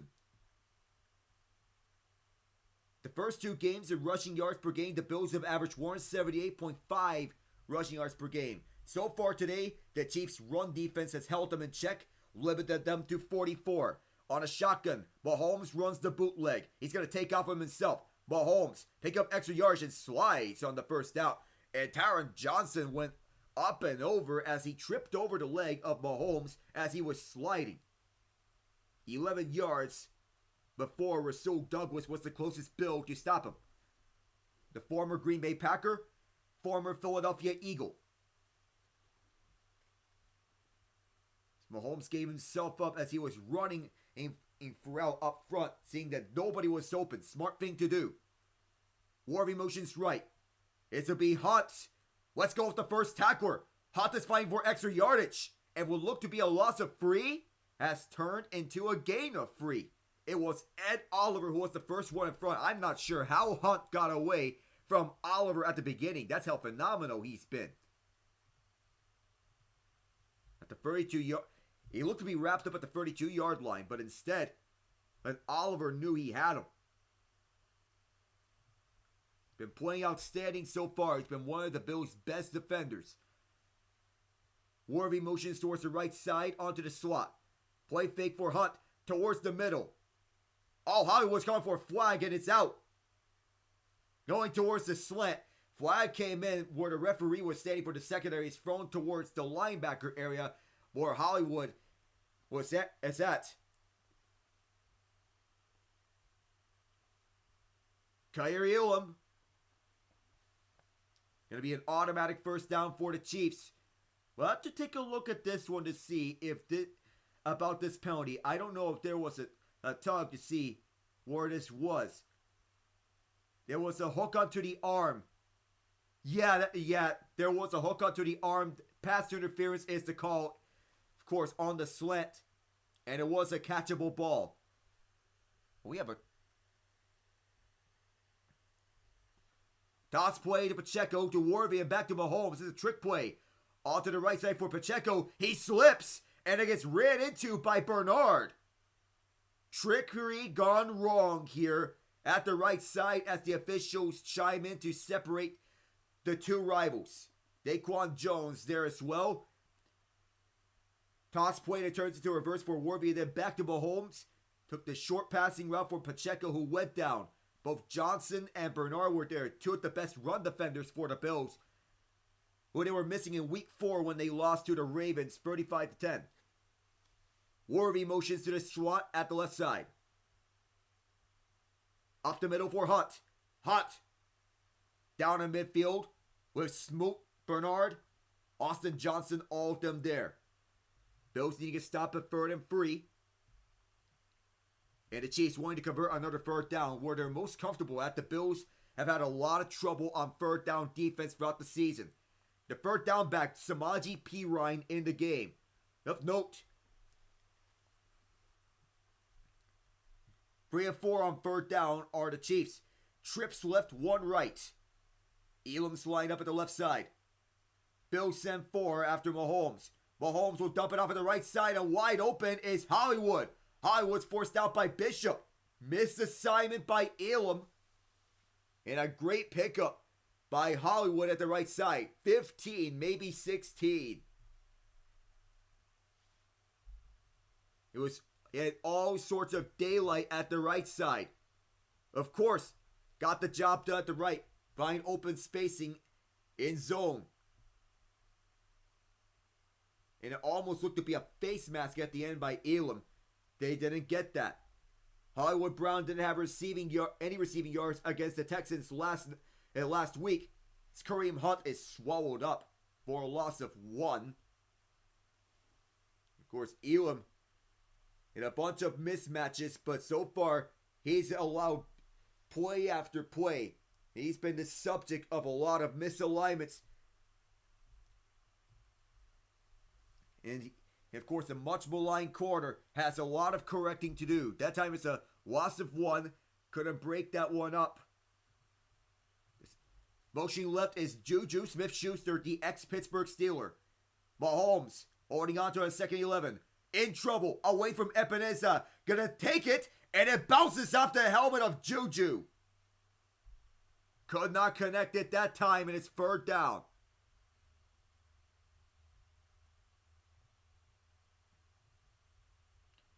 He had to be dialed in to stop Mahomes. At that time, the Bills did, as it went off the helmet of Juju, possibly off his head as well. He was wide open. 3rd and 11. On 3rd down, Mahomes is 3 of 3 for 46 yards. Passing-wise, it's converted a 3rd down each and every time. This is 3rd and 11. Mahomes running, flushed out left, wrapped up! Milano!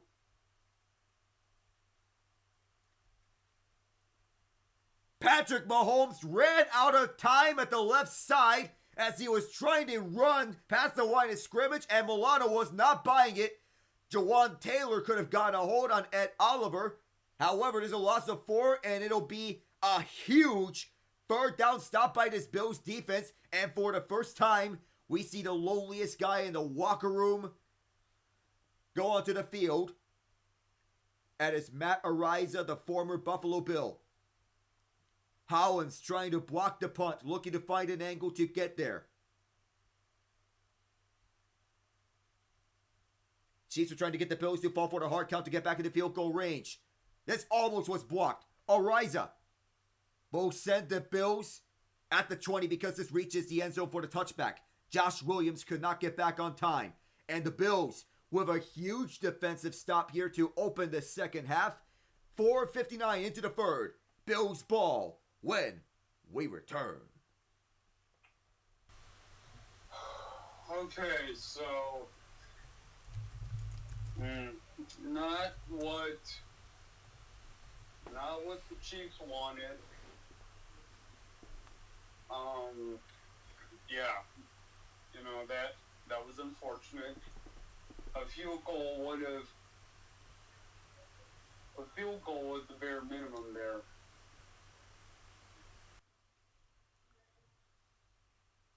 Yeah, minimum would have made things more comfortable for the Chiefs. A field goal, if you get into range. But because Mahomes, he ran out of time at that left side, and Milano was on his face.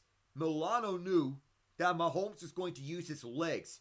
He's one of the best run defenders on Buffalo. And of course, you would expect that one of the best run defenders would chime in to stop him. That happened. There's one part off the checklist for the Bills.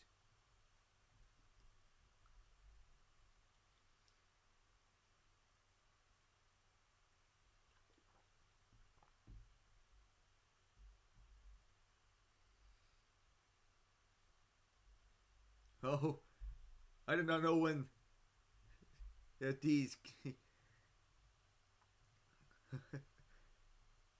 So now Buffalo needs to answer. They missed on the 2-point conversion on the snowplow. So a touchdown will get them up by 1. The 2-point conversion gets them up by 3. There were some memorable moments about 2-point conversions and getting up ahead for Buffalo. That included Josh Allen's sensational pass to Ty Johnson against the Broncos that followed up with a pass to Keon Coleman and the 2-point conversion. Then the 13 seconds game, when Allen found Gabe Davis for a third time in the end zone. Allen was scrambling, escaping Chiefs defenders for several seconds. On a play that took like 10 seconds for him to throw the ball, he found Stephon Diggs at the back of the end zone. Wonder how Diggs is doing watching this game, knowing that his former team is in the AFC Championship Game and he's watching from the couches. First snap of the second half for Buffalo. After a huge defensive stop, Anderson is the extra lineman. Set up for Cook up the middle on the run. He gets 5 with some help from the fullback Reggie Gilliam. Of course, Alec Anderson, who was the extra lineman, they thought was going to be inactive. Passing stats are very close to both quarterbacks. Josh Allen, though, has 6 rushing yards and Mahomes has 28. Though Mahomes has lost a fumble, the Bills are playing mostly clean football. 2nd and 5, as Hollins motions towards the left side as the other wideout, Keon Coleman, also there. They'll go to Cook again. James Cook trying to set the edge. He does, and gets a lot more out of this to midfield. And he runs out of bounds, set up at Kansas City territory. As the kids say, let him cook. 33 big ones for James Cook. Dalvin would be proud. Of course, you want to get him more touches. That's how you would do so. This is the longest run of tonight here for either team. 33 yards. And the second play of the second half for Buffalo. Hollins motions towards the right, or in the old jersey number of Gabe Davis. Now he motions back towards the slot left. Once again, it is Cook. Cook taking off. Crowded by 2 Chiefs. Maybe even 3. That included Dana. It'll be 6 yards for Cook. Dana and Connor both there. And so the rushing total's up to 87 yards for the Bills. See how the Bills take advantage of stopping the Chiefs on their first defensive play. 7 rushes, 67 yards, and a touchdown. Cook checks out. The Bills will go to one of their other running backs. This one is Ty Johnson, the third down back. Gilliam lines up as a tight end. Now he motions towards the fullback spots. Matt Collins motions towards the right side. Gilliam towards the left. Toss to the right for Johnson. Johnson crowded. It was 2nd and 5. This will be 2 yards for Johnson. It will be 3rd and 3. Most important down of this game. Justin Reed was in on Johnson to make the stop. Halfway mark of this third quarter. And of course, this crowd gets loud here on 3rd down. Cook is still on the sidelines here, as Buffalo will go with the shotgun set. 3 receivers towards the right side. Now Shakir motions towards the left side of the slot. Hollins at the right. Dawson Knox in the game. Johnson. Design QB run for Allen. Tripped up and he did not get there. And so we'll have a very interesting call. Does Joe Brady go for it? It is 4th and short. And knowing teams nowadays, they're not afraid to roll the dice on 4th and short. Joe Brady was a coaching candidate and a hot one this offseason. However, he has pulled himself out of the head coaching vacancy for the New Orleans Saints. 2 receivers towards the right side. The running back is Ty Johnson. It is just 1 yard, the gap. Allen takes himself. Allen towards the right. Of course. Like bread and butter. First down, Buffalo. Design QB run. It's not the snowplow. But of course, when you take himself, you know that's going to come. Good blocks at the right by Spencer Brown, who does better on the run. And that's huge that Brown is helping for this game, knowing that they missed his services in the first meeting. all rushes in his drive here for the Bills. No passes. The Bills are going with a more methodical approach. Single back is Cook with Hollins motioning left. Ty Johnson takes the toss. Johnson taking off. Oh, he gets slammed as he was being shoestring. 8 yards on the run left. Jaden Hicks, 21 in red, on the stop as he was slamming him down. Rookie safety out of Washington State, the same college that Klay Thompson went to. 2nd and 2, the first down marker is the 20.5-yard line. Shotgun set again, one receiver left. Allen keeps himself and runs up the middle, going towards the 10-yard line. Allen holding on to it. It's 1st and goal, Buffalo. Just inside the 10-yard line, 13 big yards for the great 17. And Allen up for the middle as he runs like he's Cam Newton in his prime with the Carolina Panthers. Here's 1st and goal. Allen, first pass of the game goes to Knox. Towards the right side. Knox forced out. Hicks saved a touchdown. It'll be 2nd and goal from the 2-yard line. He can hand it off or he can throw it towards the right side. Good blocks by both Cooper and Shakir.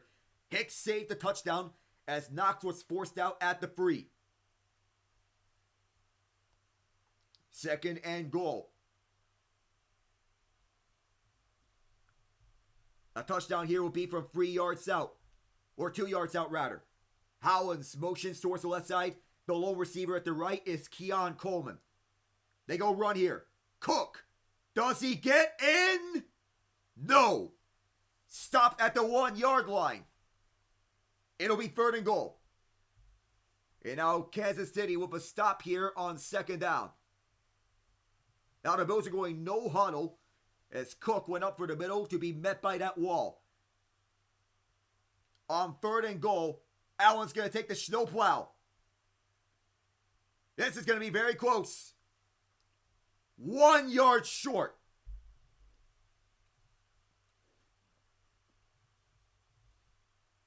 The only way to stop this is to jump the count and to make sure that nobody goes through. The Chiefs get their run defenders out there onto the field to defend this next play. In anticipation that this is going to be a run, the Bills counter with their heavy personnel, Gilliam, Kincaid, and Knox, both in. They're lining up in double shotgun. Allen pitches it to Cook, trying to make his way through, dives towards the goal line, he's in! Touchdown for the 2nd time! Let James Cook!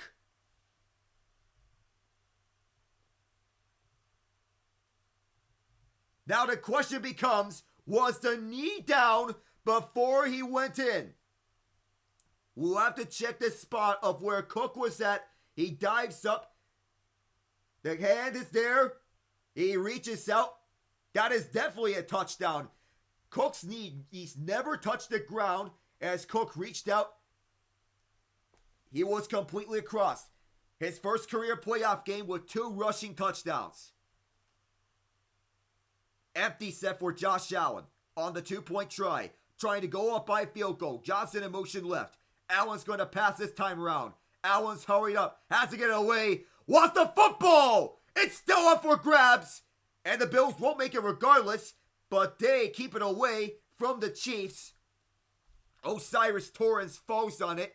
The Bills have the lead. 22-21. Thanks to James Cook and a fierce ground attack. 2:56 to go in the 3rd. And the final 17:56 of this game will set up for an instant classic. We'll be back. Okay, so Buffalo gets the touchdown. Not great. Upside. We stopped their 2nd consecutive 2-point conversion attempt. I'm okay with this. All right, so you do get the defensive stop on the 2. So the offense could be up for good position. The Buffalo stopped you guys once. However, could you answer back with a few dink and dunk plays that can make the Bills bite their lips? Could that be? Well, remember this, Alec. The Chiefs have only punted once. So, yes, Buffalo, they stopped us on the first drive out of the first half. Okay. It's not optimal, and it's not optimal that they scored 6. But they didn't score 8. But that's a good news for the Chiefs. It's not 8, but rather 6. Yep.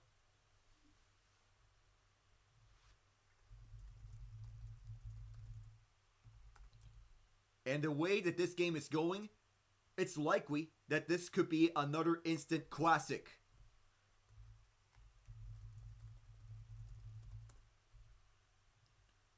We'll have to wait and see how this pans out for the rest, because the Chiefs, 3-0 between Mahomes and Allen in the playoffs. Allen is dominating the regular season, 4-1, dating back to the 2021 season, in which he has won 4 straight. In 2020, that was the lone Mahomes victory in the regular season. But ever since, it was all Allen and the Bills winning in the regular season the rest of the way. Playoffs are a different story, and Mahomes and company love playoffs. Oh, you ask Jim Mora that. Playoffs? Don't talk to me about playoffs.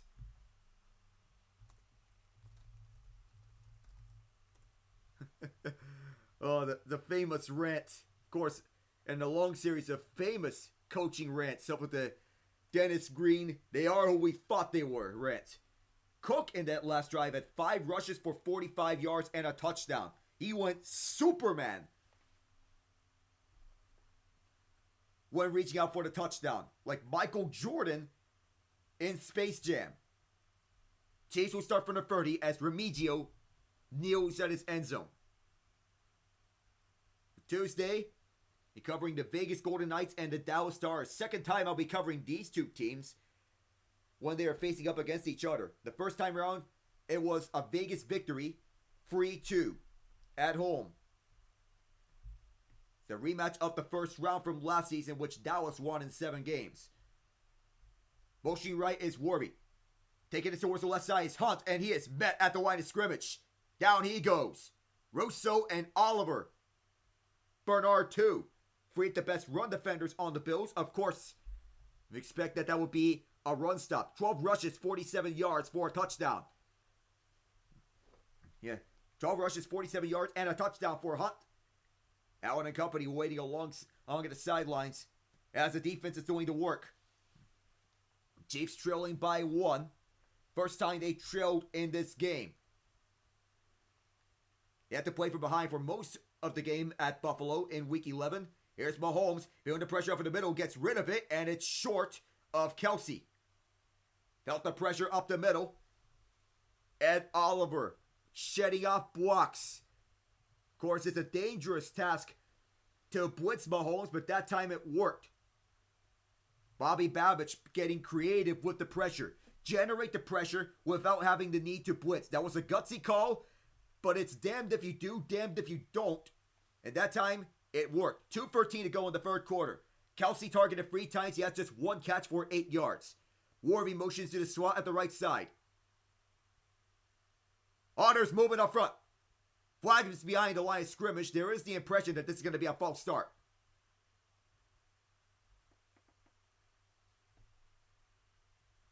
Ed Oliver may have moved first. They're going to rule a false start against the Chiefs. And it is the left guard, Mike Caliendo.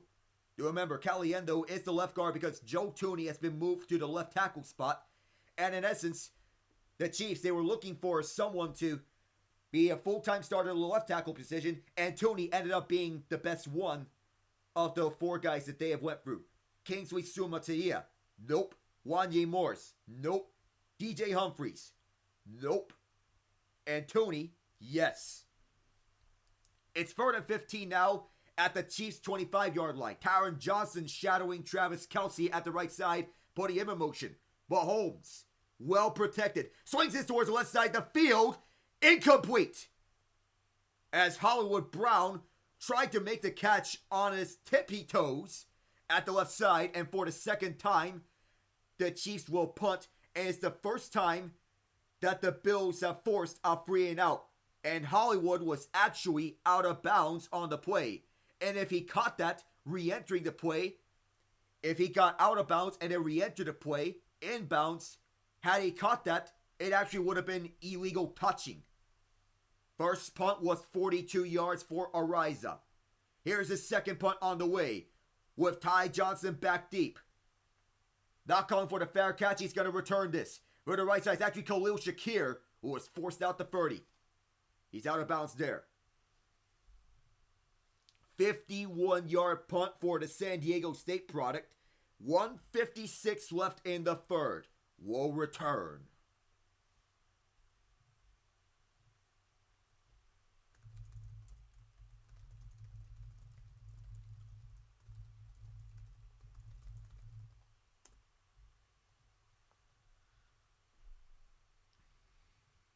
So as of now, we got an update from the lone game in the NBA.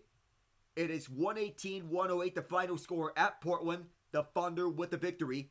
35 points for Shai Gilgeous-Alexander. He is a machine offensively. And what else is there for me to think that he needs to win, that he needs this MVP win? That it would be huge for him. 35 points, 5 rebounds, and 3 steals. Isaiah Hartenstein at 14 points, 11 rebounds. Jalen Williams, without the Y, 24 points, 5 rebounds, 8 assists. Big game for OKC. And Isaiah Joe with 16 points and 4 rebounds. Portland with 28 from Danny Avdija, 8 rebounds, 8 assists. Scoot Henderson with 25 points, 5 rebounds. Tumani Kamara, 24 points, 9 rebounds, 4 assists. So that is the only game in the NBA. The final score in the NHL, the Winnipeg Jets win 5-2 over the Calgary Flames. Kyle Connor, Mason Appleton, Gabe Vilardi twice, and Mark Scheifele. The 2 goals that Winnipeg scored in the third period were on the power play. That's Vilardi's second goal and Scheifele's goal. Mackenzie Weegar on the power play and Nazem Kadri have the goals for the Flames. And what else is there to say besides that even though Connor Hellebuck isn't playing in this game, wasn't playing in this game, he has to be proud of the effort by the Jets. That's tonight. Eric Comrie picked up the win, stopping 20 of 22. At the end of 2 at Chicago, the Wild lead 3-0. Philip Gustafson only had to make 5 saves in those first 2 periods. Think about it. 5 saves through 2 periods. Wow. I know Chicago's bad. I didn't expect the Blackhawks to look this lifeless. The Bills are starting from the same place as a kickoff touchback on the dynamic kickoff rules, which are adopted from the UFL. James Cook, he's been a beast so far. He runs this up for 3, maybe 4. A flag is out in the end. It's going to be against the Bills, is it? No, it's against the Chiefs. Charles Omenihu and illegal hands to the face. 5 yards and a free first down. As he did put Alec Anderson on a chokehold. His hands to the... But I'm not sure about hands to the face. Dawson Knox out there. He is the second tight end for the Bills. Weather is cold here in Kansas City. The Bills were the only team to beat the Chiefs in the regular season when all the starters are playing. Motioning right is Shakir.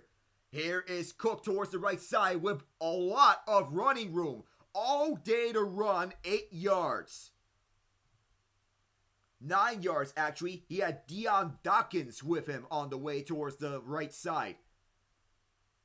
Of course, the ground game, of course, being the bread and butter for the Bills tonight.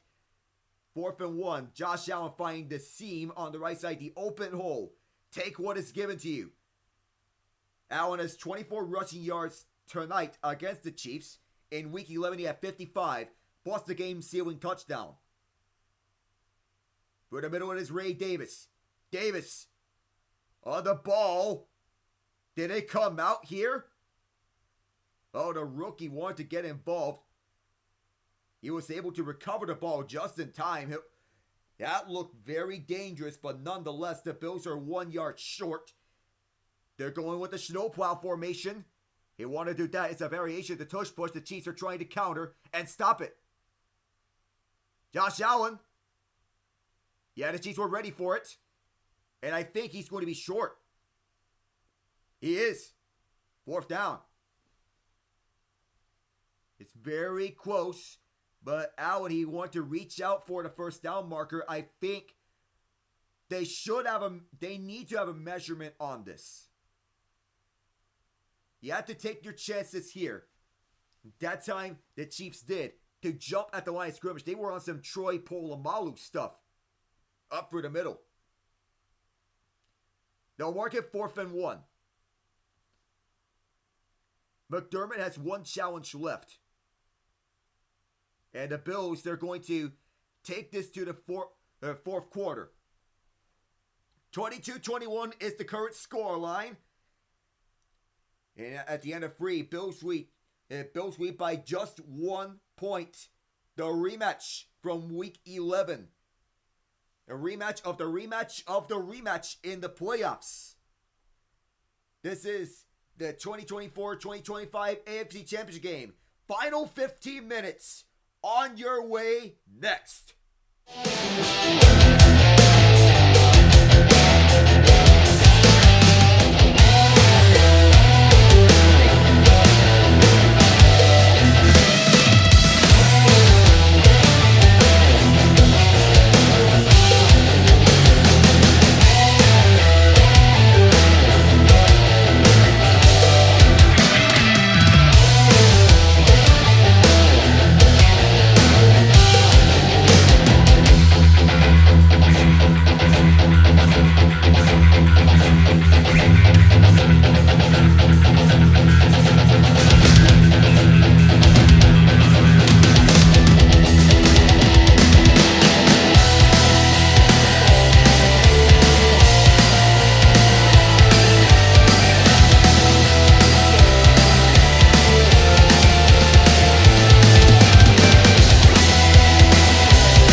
back here at Arrowhead Stadium. 4th and 1 on the first play of the fourth quarter. The tush push got stopped. And now the Bills will have to go for something different. They're 2 for 2 on 4th down. The Chiefs has something up their sleeve. For third time is a charm for Kansas City when facing 4th down. Or do the Bills convert again? James Cook subs out for this play. Chris Jones and Derek Nottie check in. And Reggie Gilliam to the left side. Once again, it's tush push. Is it going to work? It hasn't worked a lot of times here for the Bills. They're going with an audible as the Chiefs are crowding the line. Allen jumps. It is a first down. Oh, he lost the ball. He lost it at the end of it. The officials come in to try to pull everyone out of the pile. Everyone's pointing each which direction. Bills saying they keep it, and they will keep it. The Chiefs had the plan to stop the Bills on the tush push, but the Bills went, Josh Allen decided to go with Superman that time around. He just tucked it in at the last moment and make sure he does not lose the football. He somehow landed on it at the last moment. Super Josh Allen. He is Clark Kent. And we have the big worry for the Chiefs here. Chris Jones has his helmet off. He is walking off to the Chiefs sideline. He is a little banged up.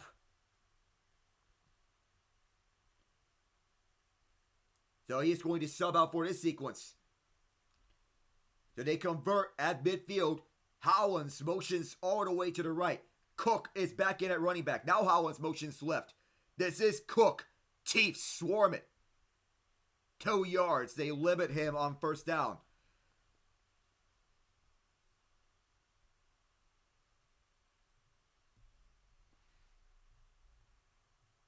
And Steve Spagnuolo has mentioned to every one of his defenders that they have to stop the run. He's been their best defensive coordinator in a while. He's the only coordinator in NFL history to win 4 Super Bowls. Once with the Giants, 3 with the Chiefs. 2 left and 2, and 3 left and 2 right on the empty set for Allen. Likely it's going to be a run. Chiefs send 4. Quick screen to Shakir at the left side. Shakir takes off as he runs his way to 6 yards on the catch and run on the screen. So that makes things more manageable for Josh Allen and company. A lot of coverage that time around. 6 catches, 46 yards. Forward and free. It'll be a shotgun set. Bills are 4-10 on third down. Swings it over to Knox. Reaches out. His knee might have been down before he reached out. Yeah, it's tight on this play calling. It's actually Kincaid on the catch. Bills going no huddle. They're going to go snowplow. Allen trying to get across. He did not get there. The side judge says he got the first down. The other official says turnover on downs. They're going to make an official spot on the ball. And they have ruled it a turnover on downs. Allen tried to reach for it. However, he did not get it entirely. He did not get enough to get over to the first down marker. The play, however, is under review for an official measurement. This is one of those coin flip plays. For now, it is no gain on a 4th down stop. They will take a measurement. We'll step away.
We're about to get the official verdict of this call. So it was 4th and 1. See if Josh Allen got the first down. He tried to reach out. It is interesting. So the line judge said that the Bills got the first down. Wakeman is reviewing the play himself. Kansas City is sure that Allen was short.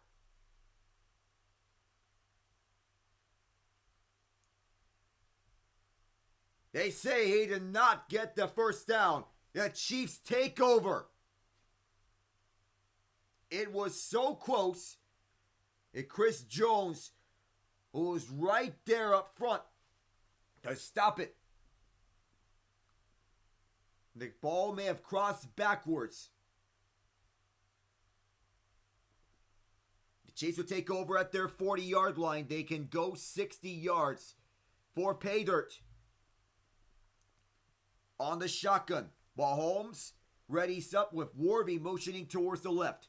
3 receivers left now. 1 right. Mahomes to pass. 2 guys go down, 1 Chief and 1 Bill. Mahomes fakes the throw. Mahomes is wrapped up by Rasul Douglas. 7 yards on the scramble.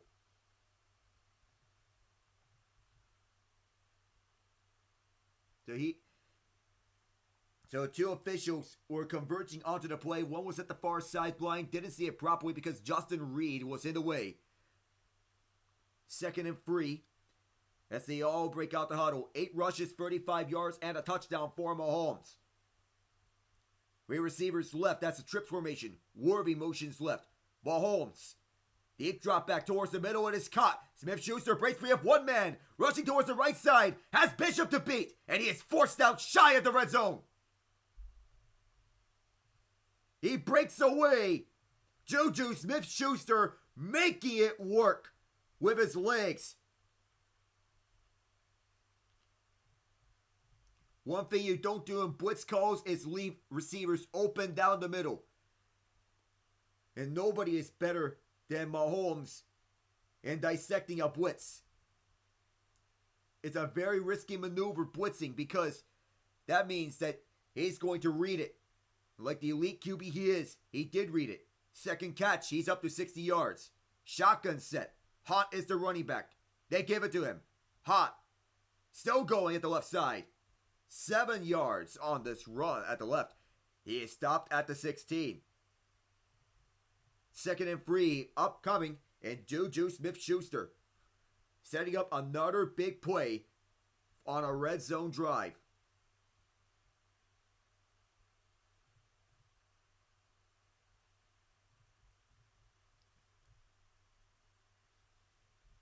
Position at the 16, left hash. Shotgun with 3 receivers on the trips right. Hot breaks free and has another first down. 6 more on this play, right up the middle. And this would be 1st and goal. And this playoff victory could be huge for either one.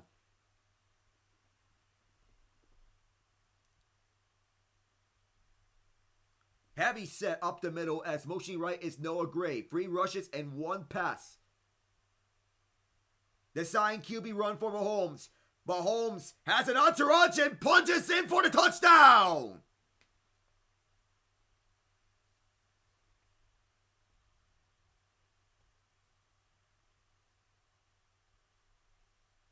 Who else?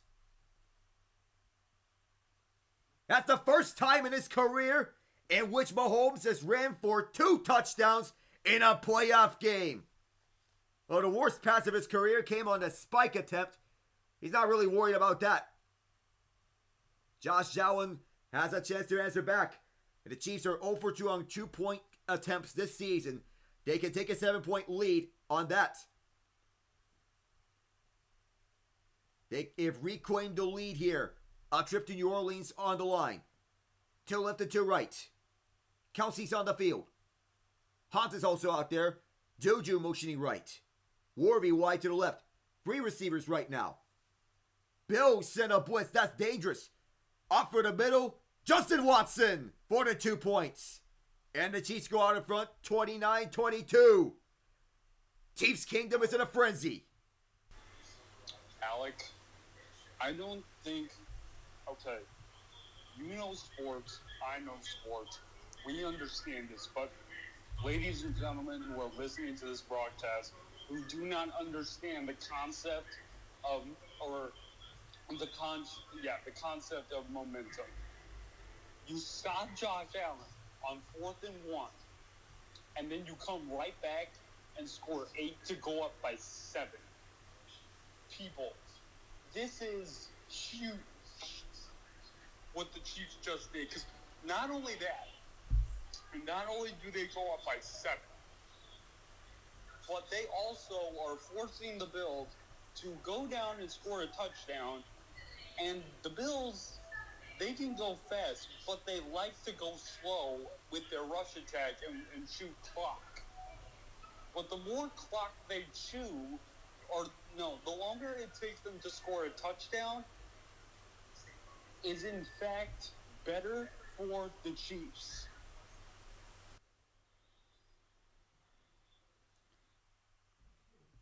They will want it to be.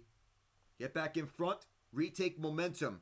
Don't want to leave Buffalo with too much time to operate, because of course you want to have, because that would allow, that could get Josh Allen and company to get it through all the way. Of course, having too much time to operate, even though, I'll say this, on the spot, not gonna lie, it was very borderline on that 4th down stop. Very borderline. True, but to be honest, whatever ruling they decided, it was going to be seen as bad either way. Because if you give it to Josh Allen, if you give it to Josh Allen and the Bills, it's, well, you can't definitively say he crossed the point, he crossed the line. On the other hand, they gave it to the Chiefs, and now people are going to say that he did cross the line from the camera angle.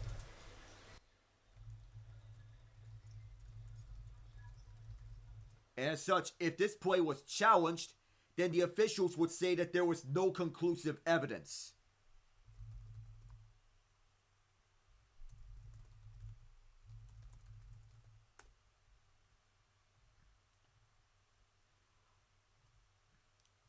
So now, with 10 minutes and 14 seconds to operate, Josh Allen and company, looking for the first Super Bowl since 1993.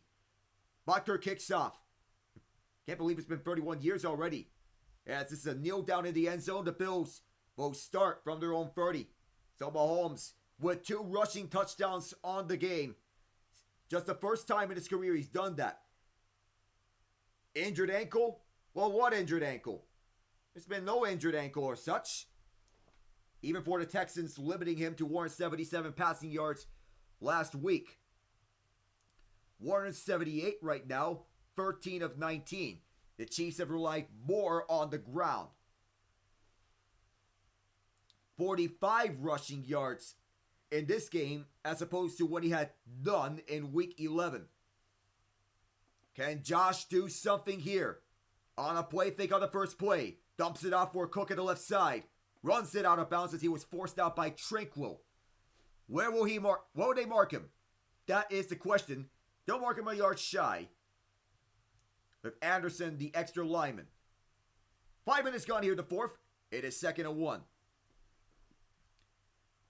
Go with the play action in game, and then you go over and open up some more on the passes.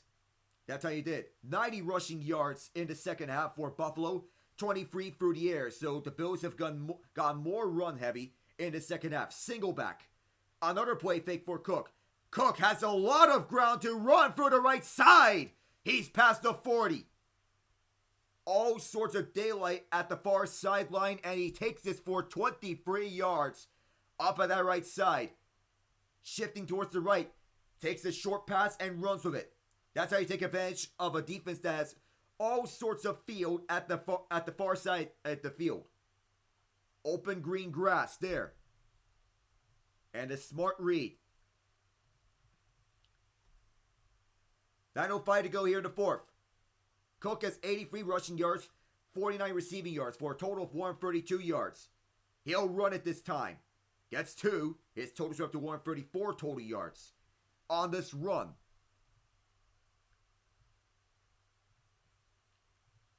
And these divisional playoff games, of course, instant classics. We could be getting another instant classic here. A touchdown and extra point will tie this game up at 29. Chiefs won the previous 3 playoff games. 38-24 in the first meeting between Mahomes and Allen in the playoffs. AFC Championship Game. This is 2nd and 8 as Ty Johnson motions towards the right side. Chiefs send 5. Takes a screen pass to the right side for Johnson, where he is forced out. Crashing and banging was Justin Reed. His Jordan Phillips was just a bystander at that far side. Sets up for 3rd and 8. What does Steve Spagnuolo dial up? And if it's such, I wouldn't believe it's going to be a blitz. He's not someone who would dial up blitzes against Josh Allen, knowing that he's one of the best quarterbacks against the blitz. 4 guys at the line of scrimmage. Chris Jones lined up as a defensive end. Buffalo is 4 of 11 on 3rd down. Curtis Samuel in the game. Motions right and then back left. Allen. Indeed, the Chiefs are rushing forward. Deep shot. Got it! Hollins! 1st and goal inside the 5. That's the 2nd time Allen went to him, and Hollins has set up the Bills in prime field position. It's a motion similar to that of the corn dog that the Chiefs use, that they did in the Super Bowl. And here's Allen on the keep. Gets 1. He was grabbed down by Tershawn Wharton. A lot of pass plays. They will have a design QB run. Ray Davis was the running back that time around. Hollins on a beautiful deep route. 2 possessions, 2 touchdowns when Buffalo has reached the red zone. 4 times the Chiefs have went there. They have found pay dirt each and every time they've went to the red zone. Allen signaling for the audible.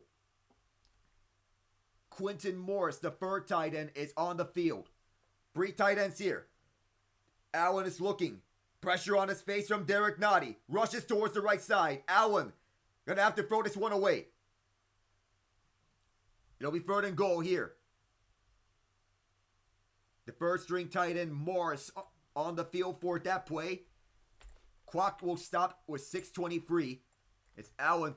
Pop fakes once. Mike Dana was the one shoving him, and he went out. Went on his feet.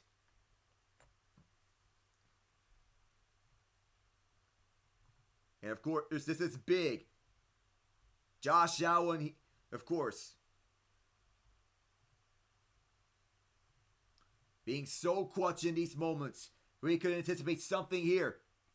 Chris Jones signaling for a timeout, and he gets his wish.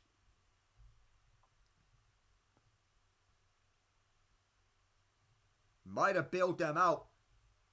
Buffalo, that play clock was running down. The Chiefs were trying to get a defensive adjustment with Chris Jones calling the timeout. 3 linebackers that time around. Mismatch there. It was a mismatch there for Kansas City, as there were a bunch of wideouts on the play against several linebackers. That is definitely a mismatch. Samuel's on the field. 6:23 to go. 3rd and goal. Could they rely on the legs of Josh Allen? Or could they rely on his arm? Chase Kingdom decibeling up as they usually do. Loudest stadium in the NFL. Ty Johnson goes back to the left of Allen. Allen throwing towards Keon Coleman. Trent McDuffie was right there to break that up. It'll be 4th and goal, and now Here's the interesting part. Field goal, or do you risk it, go for the gamble, try to tie this game up?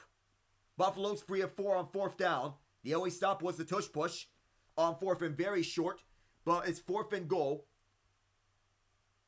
Okay, so the answer is already there. The Bills are risking it, going for the gamble. On 4th and goal, 6:20 to go. Of course, against Mahomes, nothing is certain, but you want to figure that they were on to go for it. It is a gutsy call here. Allen, end zone, wide open! Touchdown! Curtis Samuel! Tiptoeing at the back of the end zone.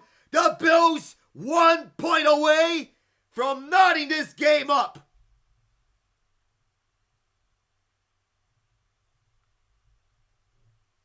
Samuel with his second straight game on a receiving touchdown. And of course, you would expect it to be Allen to Shakir. Nope, he switches things up and gets it to the Swiss Army knife, Samuel. Right by through 2 Chiefs, including Drew Tranquil. It took 7 passes and 2 rushes. But on 3:59 elapsed time, the Bills can tie this one up. From the left hash, it will be Tyler Bass. Extra point on the way. We are tied at 29. Okay. Well,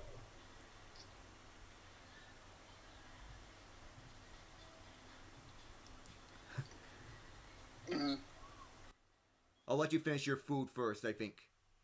sorry, man. I know I turned the mic on mute, but you know what? Okay, yeah. So the Bills tie it up. They still wasted a good amount. It still took them a good few minutes to get that drive. Yeah, you don't want to leave Mahomes with too much time. oh no, there's still plenty of time left in this game. It's just now Kansas City can just take their time getting down to the end zone. They don't have to hurry this.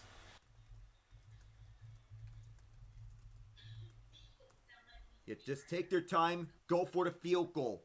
Just go methodically. Just run down the clock here. You don't need to risk it anything. Because you're risking that Buffalo gets the win if you go too quick. Don't go for the explosive play.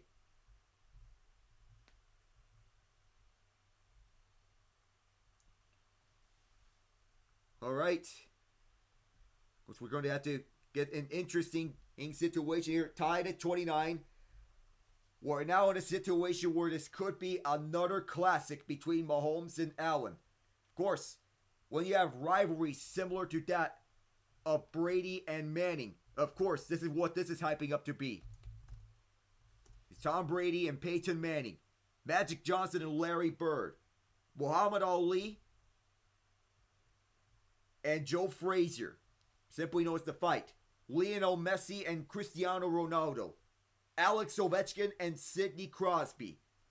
Of course, all of these are iconic rivalries that stand up there in history. And also, for those tennis fans out there, the holy trinity of Roger Federer, Rafael Nadal, and Novak Djokovic. These are all, and whenever these rivalries unfold, it is must-watch television. Of course, this is the big reason why I'm casting this game, because whenever it's Chiefs and Bills, it is must-watch television. And we're shaping up to a classic finish between two rivals that have known each other since the inception of what was then known as the AFL. Since it became the AFC. Bass will drill this deep, and the Chiefs will return it from the 8-yard line. Remigio running this towards the right side. Remigio gonna run this one out shy at the 35, and the Chiefs set up good field position, the 32. 23 yards in the return before Jamarcus Ingram forced them out. The Chiefs have won 16 straight one-possession games. That is the most in NFL history. The only loss they suffered when they had all their starters was against the Bills. That was a 2-score loss. Was decided by 9 points. The first time that these two teams are tied, there are 4 lead changes in between the ties. Mahomes towards the right for Hunt. Hunt. Oh, did he get grabbed by the face mask? And the flag is out.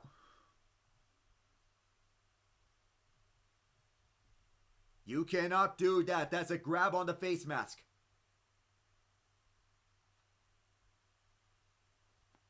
That'll add on 15 more yards as Hunt, got his helmet turned. The officials clearly saw that. You cannot do that.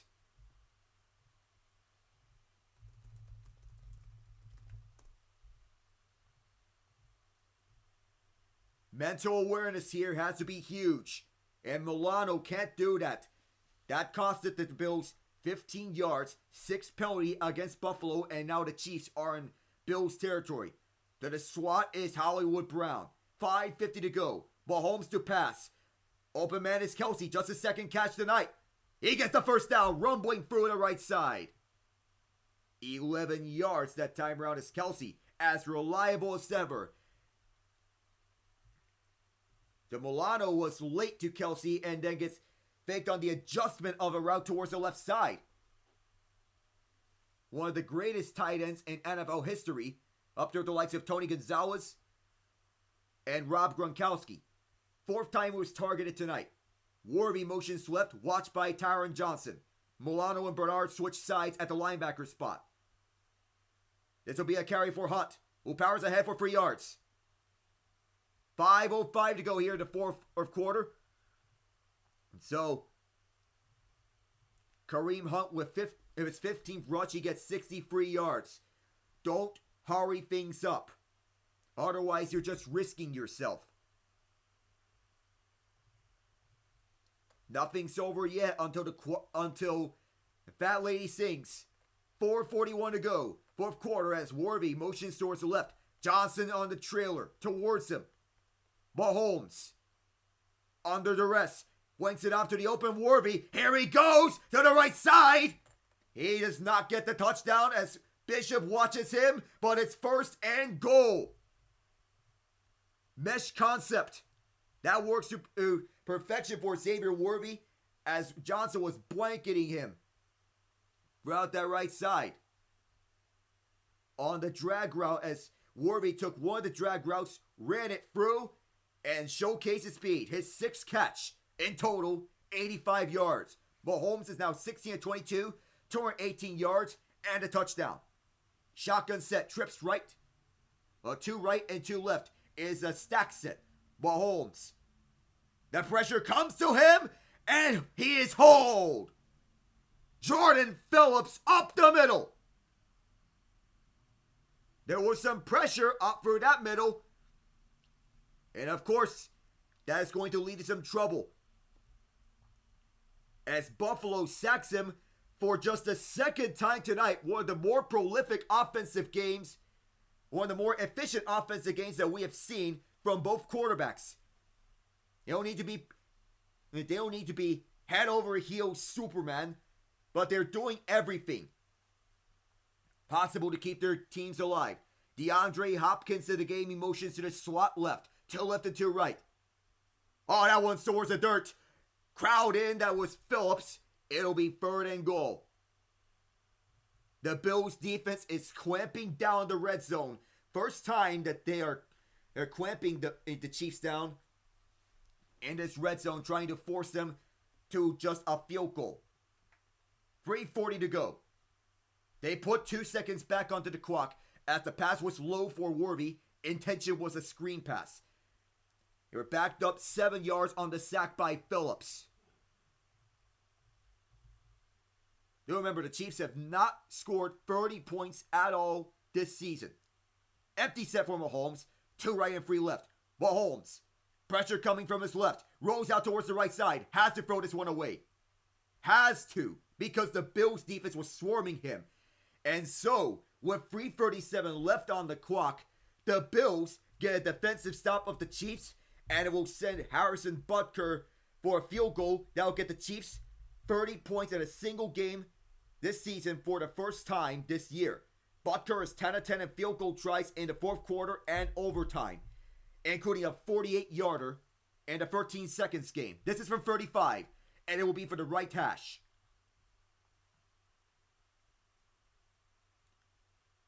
It's actually going to be through center. It's up. Was there any doubt? The Chiefs take the lead, but the Bills, essentially with the victory, they get the defensive stop. Now the Bills, big question. Do they go for the field goal or do they go for the touchdown? You have 3:30 to decide, all 3 timeouts, and a 2-minute warning. Big decisions here. There is hope and there is optimism.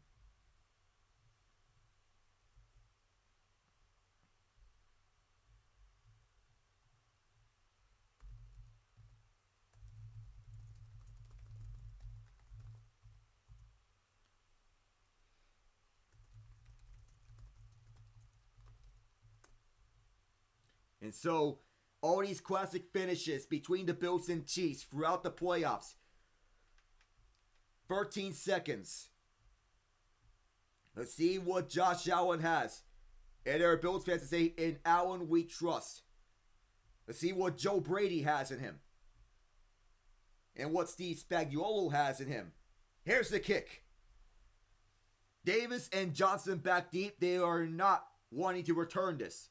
Last time round, the cast include Tyreek Hill, Mecole Hardman, Travis Kelce for the Chiefs, Stephon Diggs, Gabe Davis, Emmanuel Sanders, Cole Beasley for the Bills. The last time round it was Devin Singletary at the first touchdown of the game for the Bills. You see what Buffalo has. 5 of the last 7 games in the AFC Championship Game have been decided by 7 points or fewer. That included last year's AFC Championship Game, a defensive battle in which the Chiefs won 17-10 over the Baltimore Ravens. Ty Johnson in trouble, wants to get back to the line. It's a loss of 1 though. Tershawn Wharton is there first.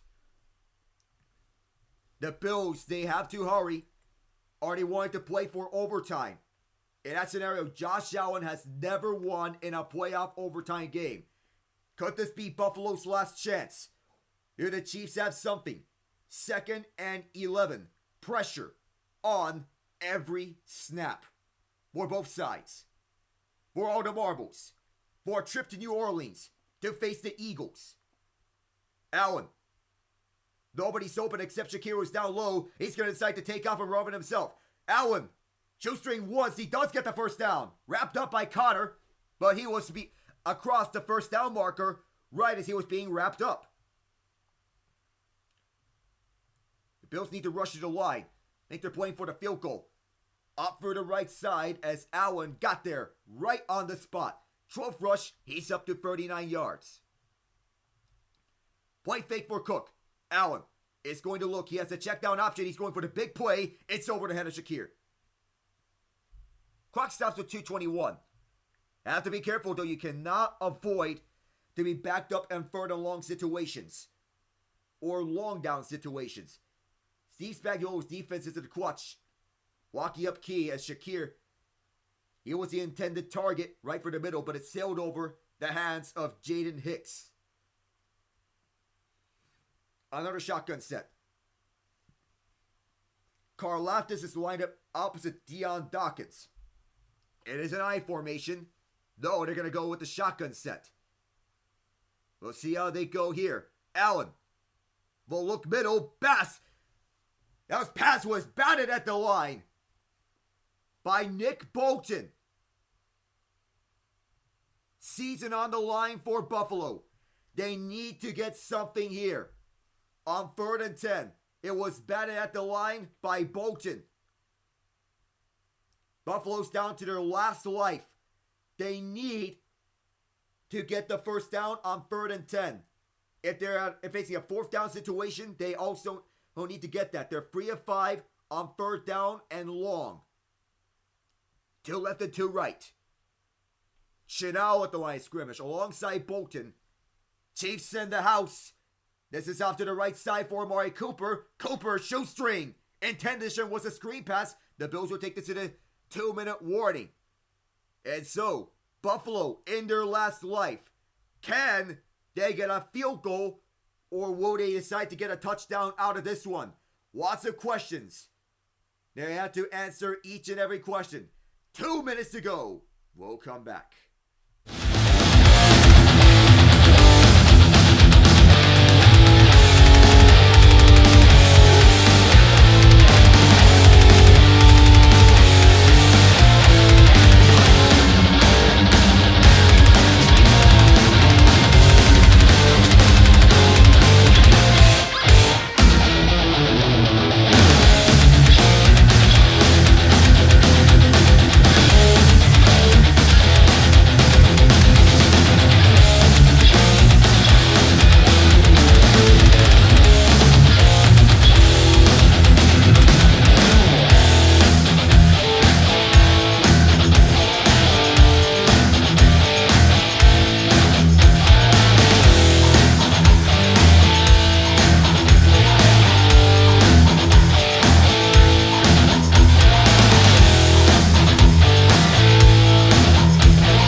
Here we go.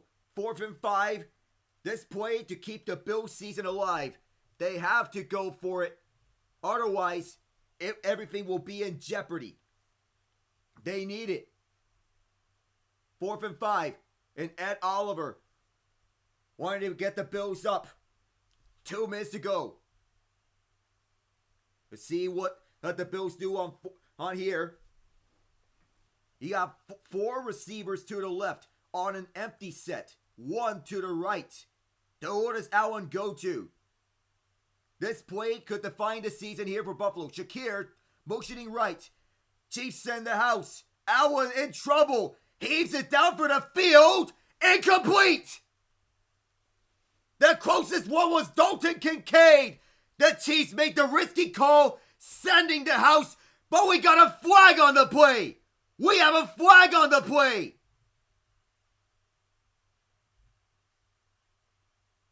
There is a flag on the play.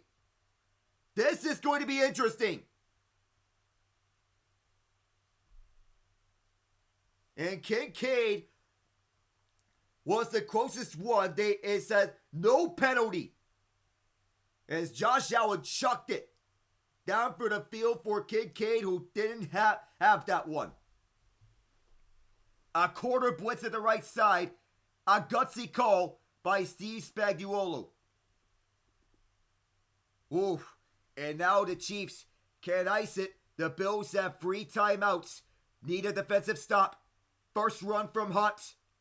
Stopped that after 1 yard. And the first timeout by Buffalo. And it felt like the game is over, but no, it's not. The Bills have 2 timeouts left. They have used their first timeout. 1:50 to go. It was a deep shot that Allen threw at the right side.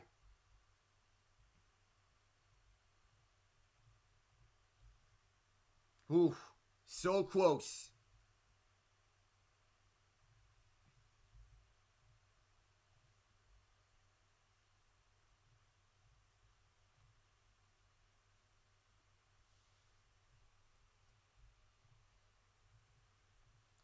And the Chiefs have 1 crack at getting the first down over the right side. Gotta have that first down. Ouch. 2nd and 9. And this is going to be a run for Mahomes, who will fling it to Pacheco. Pacheco off the edge, runs over Bishop. He takes off and runs with it. The Bills are going to use their second timeout. I'm not sure if it's the Bills. Bills fans are already leaving for they're already leaving for the parking lot.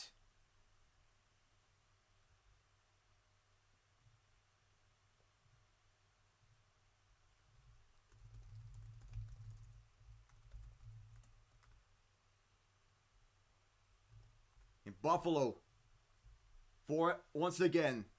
Ouch. The Chiefs, are they going to run it? Or what is this? What is the timeout on? No, it's the Chiefs calling timeout.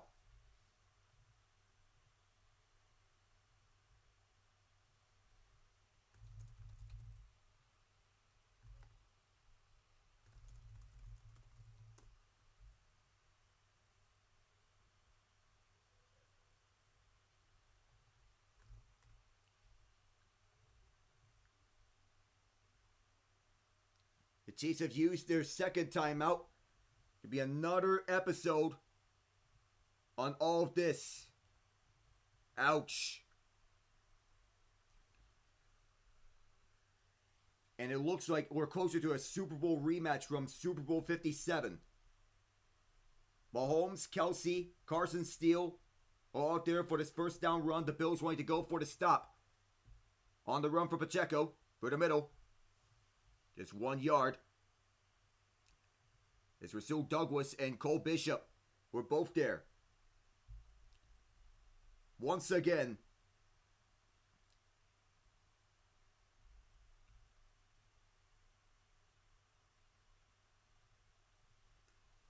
And now the Bills use the timeout. They're down to their last one. It's Kincaid. Had it, but couldn't secure it.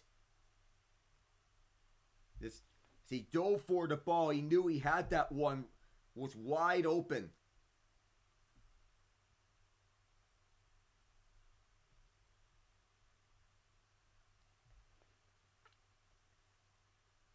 Second and 9 is Kincaid. Watch this onwards. The Bills are trying to get a defensive stop. Trying to get them a chance. Something. Anything.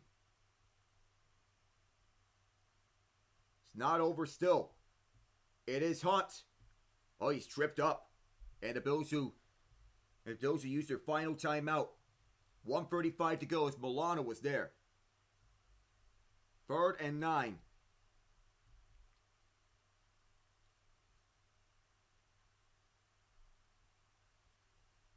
No timeouts left for the Bills. So if the Bills, they get the ball back, they have to go down the distance. We'll see how this goes. 3rd and 9. Don't expect a run here.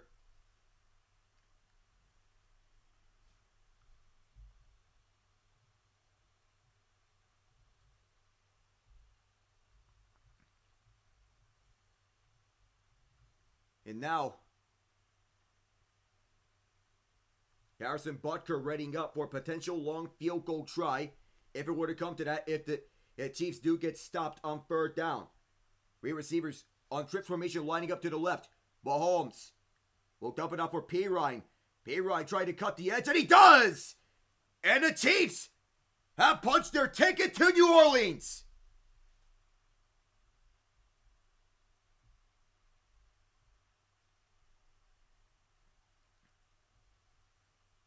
History on its horizon.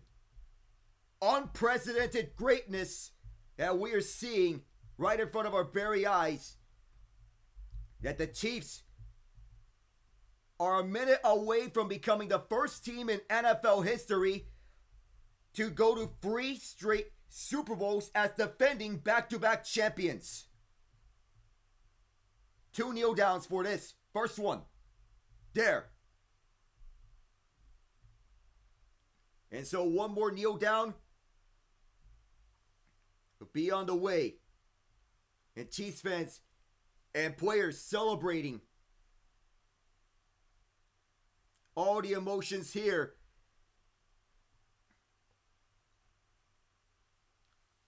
As we have 1 more kneel down to go. There it is.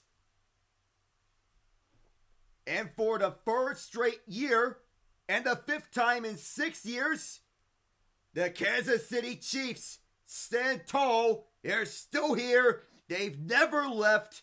And they will go up against the Eagles in a rematch of Super Bowl 57 from 2 years ago. I don't know how to explain this. I just don't. Alec, I have no words, except this is the greatest Chiefs team I've ever seen and probably will ever see. Yeah. Forever will known be as such. If we're seeing the best Chiefs team in their franchise history. For all to talk about no games of over 30 points in the regular season. Well, they put that to bed with a 30-point performance. A huge call on fourth down to send a corner blitz after Josh Allen to make him uncomfortable. And the Chiefs beat Allen in the playoffs again. 32-29 to get to the Super Bowl. It was going to come down to the wire, and it came down to one play. Dalton Kincaid's drop. And that bad spot. Yeah, but, man, dude. I mean, look, you can nitpick every single little thing about this game, but the fact of the matter is, the Chiefs beat the Bills, and you can't even say it was... I mean, you can see... People are going to say it was because of ref ball, but let's be real. 2 fourth down stops. 2 clutch fourth down stops. The Chiefs scored 32 points. Yeah. The first time all season they've done that. No, 30 plus. Yeah, 30 plus, yes. But yeah, 30 plus points. Alec, people can say ref ball, people can say, it's rigged for us, but the fact of the matter is, the best teams come to us. We lost one game with our starters, and we just beat that same team. I don't want to hear that the Chiefs don't deserve to go to the Super Bowl. We've run that gauntlet. We have earned our right to make history.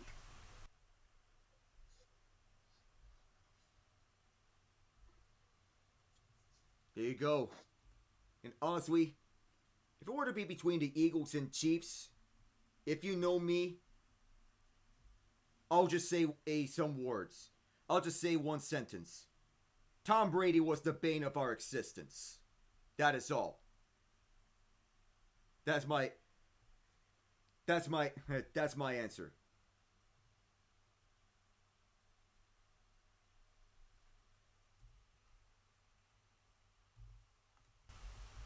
All right, Alec, I'm going to go join a post-game Chiefs space, but it was great to be with you, man. It was good being with you. Oh, what a moment. Oh, history again. That's all from Kansas City, 32-29. We are going to see the presentation of the Lamar Hunt Trophy. Of course, it's back to his end, but as of now, 32-29. The final score here in Kansas City, with the Chiefs coming out on top. I am Alec Nava saying so long from Arrowhead, and good night.